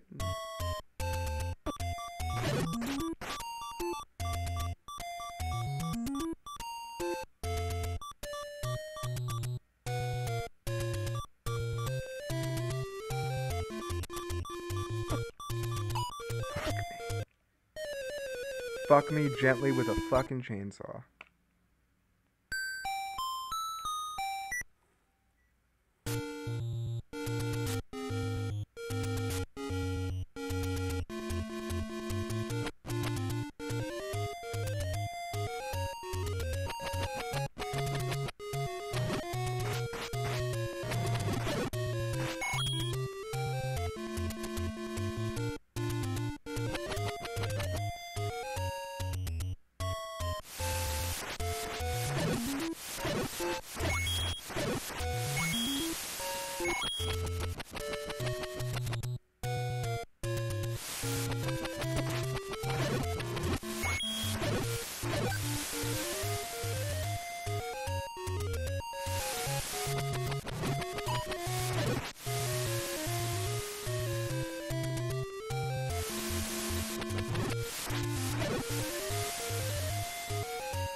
Oh.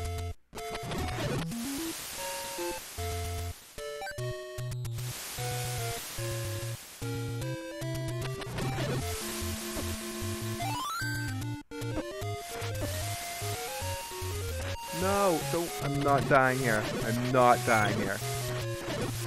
I refuse to die right here. Okay, now I can die.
I did, yeah, 1, 2, and 3, and I've been in 4 and 6 and 8. I've been in all the dungeons except for 5 that just passed.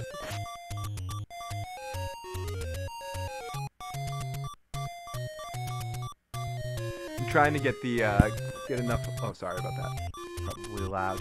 I'm trying to get enough heart containers to get the magic sword.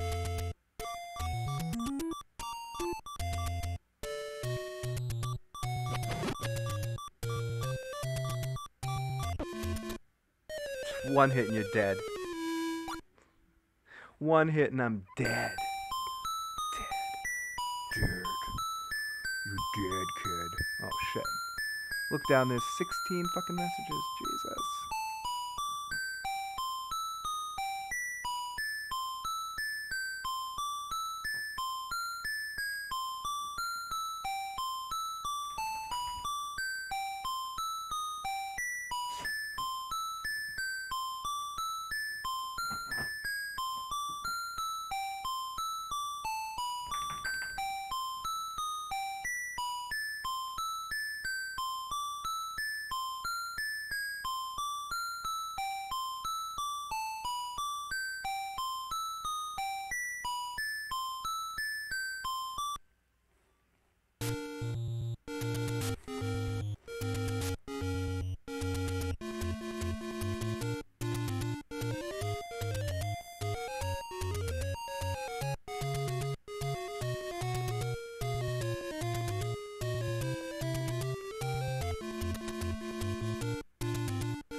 Okay, let's go get this fucking sword.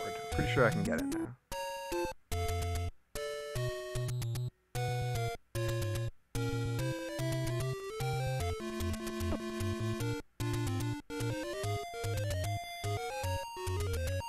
Oh, I'm going the long way. I'm going the long way.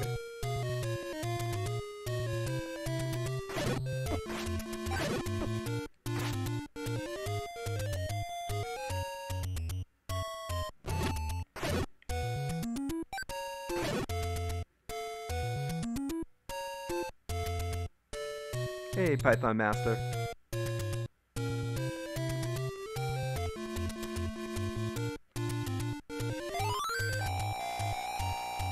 Yep, doing some Zelda.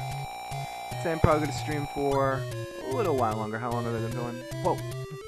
Not that it's super long, but 3 hours and 40 minutes.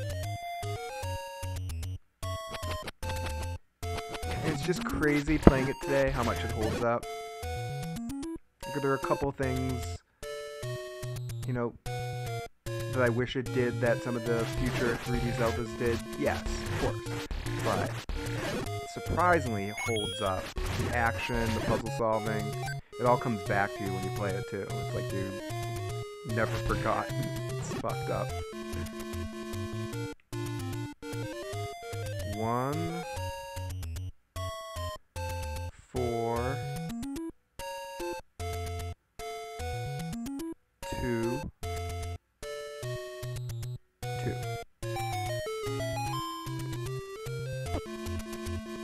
I want to say a bush in here I can burn. Oh, I love burning some bushes. I think I've made that joke about 62 times today. Ow.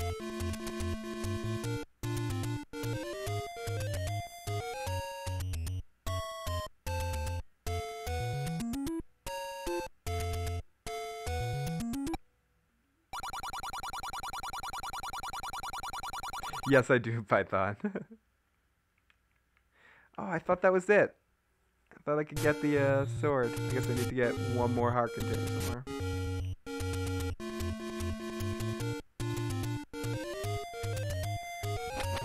One more heart container somewhere.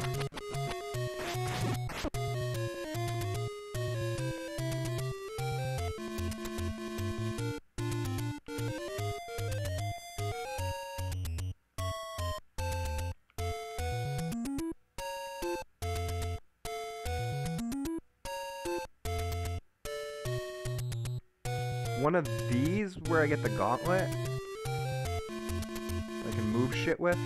I think.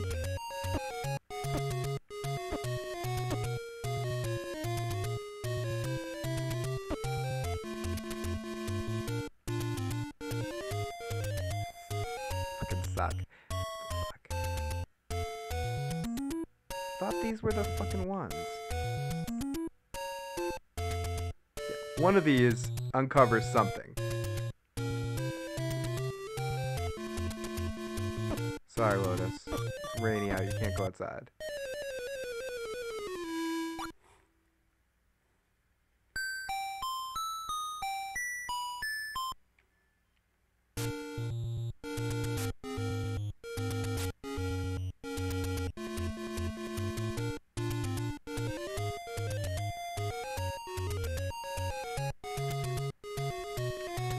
Where the fuck they were there? I guess I'm wrong. Wouldn't be the only time I was ever wrong. More count how many times I was right.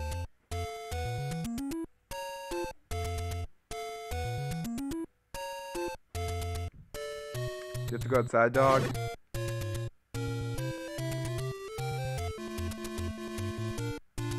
Listen, motherfucker. You've been talking to nobody all afternoon.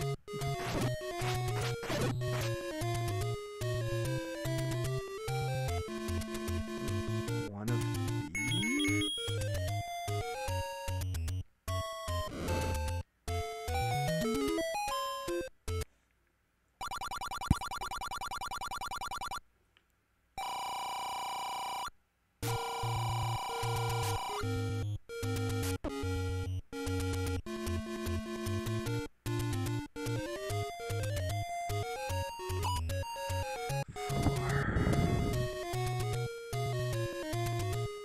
Northwest, southwest.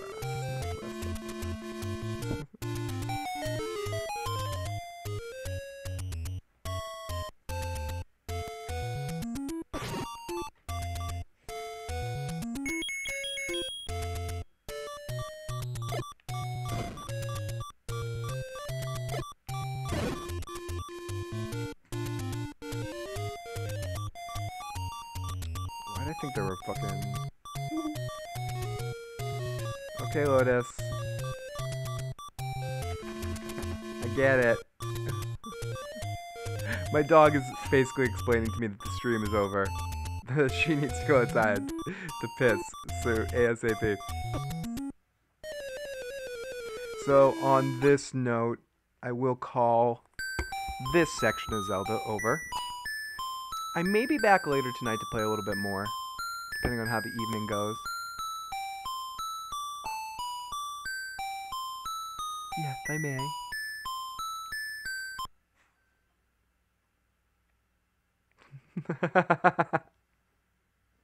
Yep, 3 dungeons, a lot of heart containers. I'm proud of my heart containers for the first time. Got a couple of the little intangibles. And 46 deaths. Proud of it, 46 deaths. It's like in Clerks when I sucked 46 dicks. Oh, it's time to be Joe Dirtylocks. Before I go. Glad to have helped, analysis. But yes, you're not making this up. I am also playing Friday the 13th.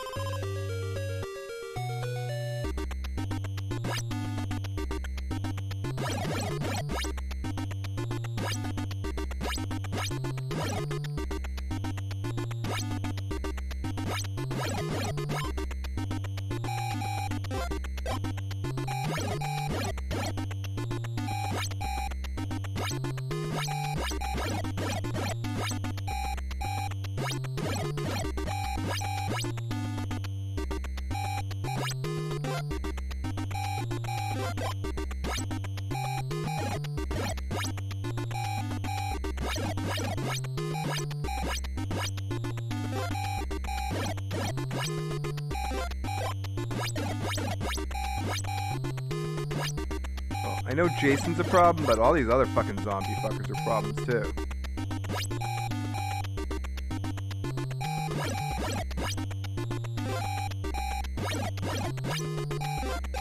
Eat your heart out, Joe and Friday the 13th. This is the real Friday the 13th.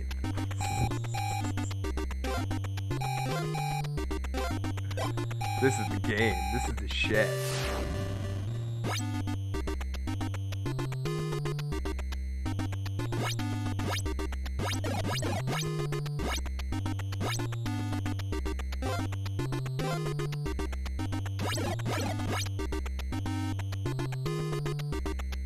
Yes, it is Friday the 13th.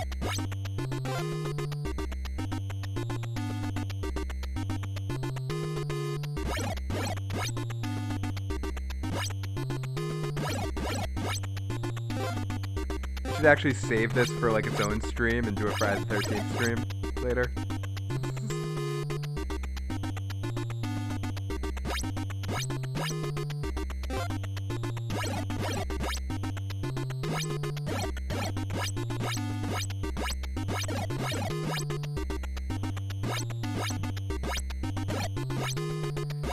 Hey everybody, 0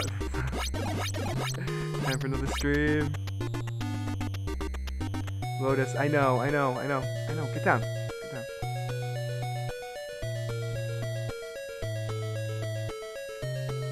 Let me make sure Jason doesn't break through that window. Okay, Lotus. It's time for the joke to be over. Okay, everybody, or Analysis and anyone else that checks this out.